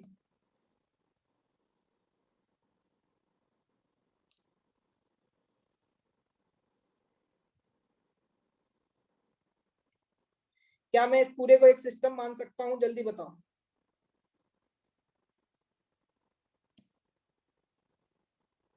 अरे मान सकता हूं क्या? बहुत बढ़िया। ऊपर लगी है स्प्रिंग, स्प्रिंग फोर्स कितना लगा रही है ऊपर की दिशा में? 6 mg। नीचे लगेगा टोटल मास 3 mg। इस पूरे डिब्बे का टोटल मास कितना है? 3m, तो नीचे क्या लगेगा बेटा? 3 mg। ऊपर 6 mg, नीचे 3 mg। और कोई फोर्स? और कोई फोर्स पूरे सिस्टम पर नहीं। ऊपर वाला फोर्स माइनस नीचे वाला फोर्स, एक्सेलरेशन ऊपर की दिशा में होगा क्योंकि ऊपर वाला फोर्स ज्यादा है। तो ऊपर वाला फोर्स माइनस नीचे वाला फोर्स, मेरे हिसाब से मेरा आंसर आ गया है। एक्सेलरेशन ऑफ ए बराबर बी बराबर जी इन द अपवर्ड डायरेक्शन। समझ में आया कैसे? 6 mg minus 3 mg divided by total mass 3m, क्या जी इन द अपवर्ड डायरेक्शन आ गया? ओके। अगर आपके पास एक्सेलरेशन आ गया तो अब आप इंडिविजुअल किसी भी बॉडी का फ्री बॉडी डायग्राम बना करके टेंशन भी निकाल सकते हैं। किसका करें? क्या इंडिविजुअल ए का फ्री बॉडी डायग्राम बना लें?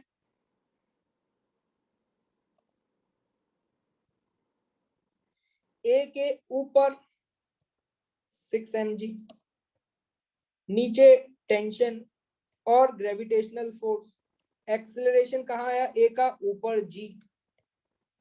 बताओ ए के लिए इक्वेशन क्या लिखोगे?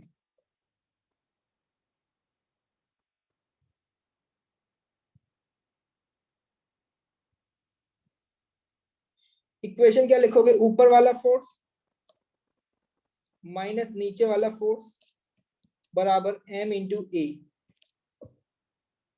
बताओ जल्दी से, यहां से टेंशन की वैल्यू क्या आ रही है? 4 mg। This is the answer. देखो समझने वाले लोगों को समझ में आ गया होगा। अब जो बिल्कुल ही नालायक हैं, गधे हैं, जिनके दिमाग में लगी हुई है जंग, उनको तो मैं क्या, आज आइंस्टीन सर और न्यूटन सर भी जिंदा होते तो वो भी नहीं समझा सकते थे। ओम किशोर भाई साहब पता है क्या पूछ रहे हैं? आप लोग भी सुन लो ना। किशोर भाई साहब, तुम्हारी जो किशोर अवस्था है उसके कारण ऐसा हो रहा है कि तुम्हारी दिमाग की बत्ती गुल हो गई है। किशोर भाई साहब कह रहे हैं कि जो नीचे वाली स्प्रिंग में फोर्स था 3 mg, वो नहीं लगाएंगे। अबे नालायक, हम बात कर रहे हैं जस्ट आफ्टर द कटिंग। ये जो भी एक्सेलरेशन निकाले जा रहे हैं, ये कब निकाले गए हैं भाई?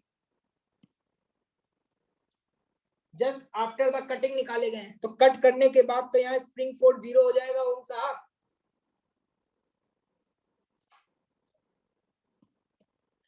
क्या मुझे लगता है कि समझदार लोगों को समझ आ गया होगा? क्या बढ़िया तरीके से, एकदम लाजवाब तरीके से क्लियर हो गया होगा मेरे भाइयों? और अगर किसी को 1% भी डाउट है तो कोई दिक्कत की बात नहीं है, रिकॉर्डिंग तुम्हारे पास अवेलेबल है भाई की बुलंद आवाज में। तो अगर नहीं समझ में आया हो कोई चीज तो आप दोबारा से आराम से एक बार फिर से उस रिकॉर्डिंग को देख लीजिएगा, क्या सारे कॉन्सेप्ट क्लियर हो जाएंगे। समय हो चुका है, ओ हो, समय बहुत हो गया यार, पता ही नहीं चला। आज तो माहौल ऐसा रहा, फिजिक्स की क्लास में समय पता ही नहीं चलता। चलिए कोई नहीं, डिस्कशन जो भी था उसे हम नेक्स्ट क्लास में कंटिन्यू करेंगे भाई। रेस नंबर कौन सी दी थी तुम्हें मैंने? 29। 29 में कुछ क्वेश्चन बचे हुए थे ना, 1 से 8 ही दिया था शायद। एक काम करना, रेस नंबर 29 को दोबारा से अटेम्प्ट करना, क्योंकि उसमें मुझे पता है तुमसे 3-4 क्वेश्चन नहीं बने हैं, मुझे पता है उसमें तुमसे 3-4 क्वेश्चन नहीं बने हैं। तो रेस नंबर 29 को अब पूरा करना है। पहले तो मैंने 3 क्वेश्चन छुड़वा दिए थे, लेकिन इस बार पूरा अटेम्प्ट करके आना है, ठीक है? कर पाओगे? और ओवन में 3-4 क्वेश्चन थे। देखो जो भी डिस्कशन है, क्या हम लोग उस डिस्कशन को नेक्स्ट क्लास में कंटिन्यू कर लेंगे भाई लोगों, ठीक है? ज्यादा सवाल है नहीं, नेक्स्ट क्लास में कंटिन्यू कर लेंगे, लेकिन आज का टॉपिक समझाना बहुत जरूरी था, बहुत इंपॉर्टेंट था, इसलिए मैंने बहुत प्यार मोहब्बत से धीरे धीरे धीरे टॉपिक को उठाया और आगे बढ़ा, क्योंकि अगर मैं इस टॉपिक में स्पीड बढ़ा देता तो तुम रायते की तरह फैल जाते, तुम यहीं पर सुलट जाते, और अगर यहाँ सुलट जाते तो फिर हाय दैया मचा देते, अरे सर कट गए। पता चला स्प्रिंग कटती या नहीं कटती, ऑफलाइन शुरू होने वाला, मैं जिस दिन मिलता तुम मुझे रख के काट देते कि आपकी वजह से मुझे कटिंग ऑफ स्प्रिंग समझ नहीं आई। क्या भैया ऐसा तो नहीं होगा? तो चलिए भैया, कल तो इंडिपेंडेंस डे है, संडे भी है, माहौल बनाइए, झंडा फहराइए, ठीक है, लड्डू खाइए, तो चला जाए फिर। तो भारत माता की जय। क्यों भाई? एक सवाल और होमवर्क में दूंगा, ये लिखा हुआ आपके सामने, ठीक है? इस सवाल को मैं अभी कंप्लीट कर दूंगा, इसकी लैंग्वेज लिख करके आपको दे दूंगा, इसको घर से करके लाना है। तो आज के बाद ये बताओ, चाहे स्प्रिंग हो चाहे स्ट्रिंग हो, जिसको काट देंगे क्या सवाल को सॉल्व कर पाएंगे? आपने एक इंटरेस्टिंग बात भी ऑब्जर्व करी होगी कि देखो कटने से पहले यहाँ पर टेंशन कितनी थी, 5 mg, कटने के बाद यहाँ टेंशन कितनी हो गई, 4 mg। तो टेंशन की वैल्यू सडनली चेंज हुई या नहीं हुई? इसीलिए जो चीज बदल रही है उसके बारे में पता नहीं, उसको तो की मान करके सॉल्व करेंगे। ओके, तो चलिए आनंद लीजिए, कल संडे भैया, इसका मतलब ये नहीं है कि मौज चलेगी, ठीक है? और याद रखना, एनएलएम चल जरूर रहा है, लेकिन टेस्ट में रिलेटिव मोशन, काइनेमेटिक्स 2D के भी सवाल आएंगे, इवन वेक्टर और यूनिट एंड डायमेंशन। समय मिले तो एक बार उसे भी रिवाइज करिएगा, ठीक है? इस बात को ध्यान रखिएगा। और इस बार विशेष पेपर मैं बना रहा हूं, तो मैं इस बात का जरूर ध्यान रखूंगा कि पुराने टॉपिक्स के भी सवाल दिए जाएं और नए टॉपिक्स के भी दिए जाएं। तो ऐसा तो हो नहीं सकता कि तुम्हारे पुराने टॉपिक्स के नहीं दिए जाएं, भर भर के दूंगा पुराने टॉपिक्स के भी क्वेश्चंस, तो सारा रिवाइज करना है भाई। तो माहौल set, all is well, so I think चला जाए मेरे भाइयों।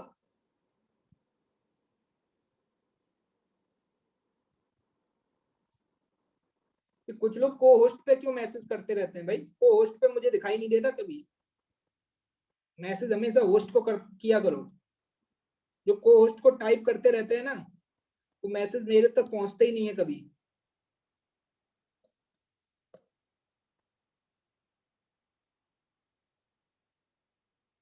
चलिए कीप एंजॉय, चलें फिर।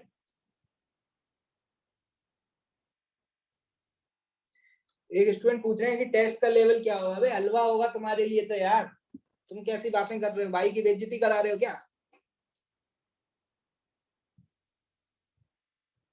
समय बचा नहीं है यार अनम्यूट करने के लिए, 1 मिनट में क्लास ऑफ हो जाएगी, तो अनम्यूट करके भी क्या करूंगा?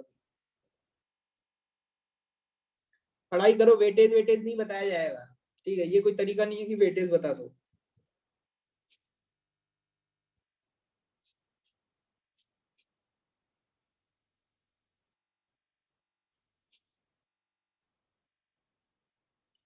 आद्या कुमारी पूछ रही है कि सर ऑफलाइन की अपडेट दे दो। बेटा मुझे खुद नहीं पता कुछ, मैं क्या अपडेट दूंगा?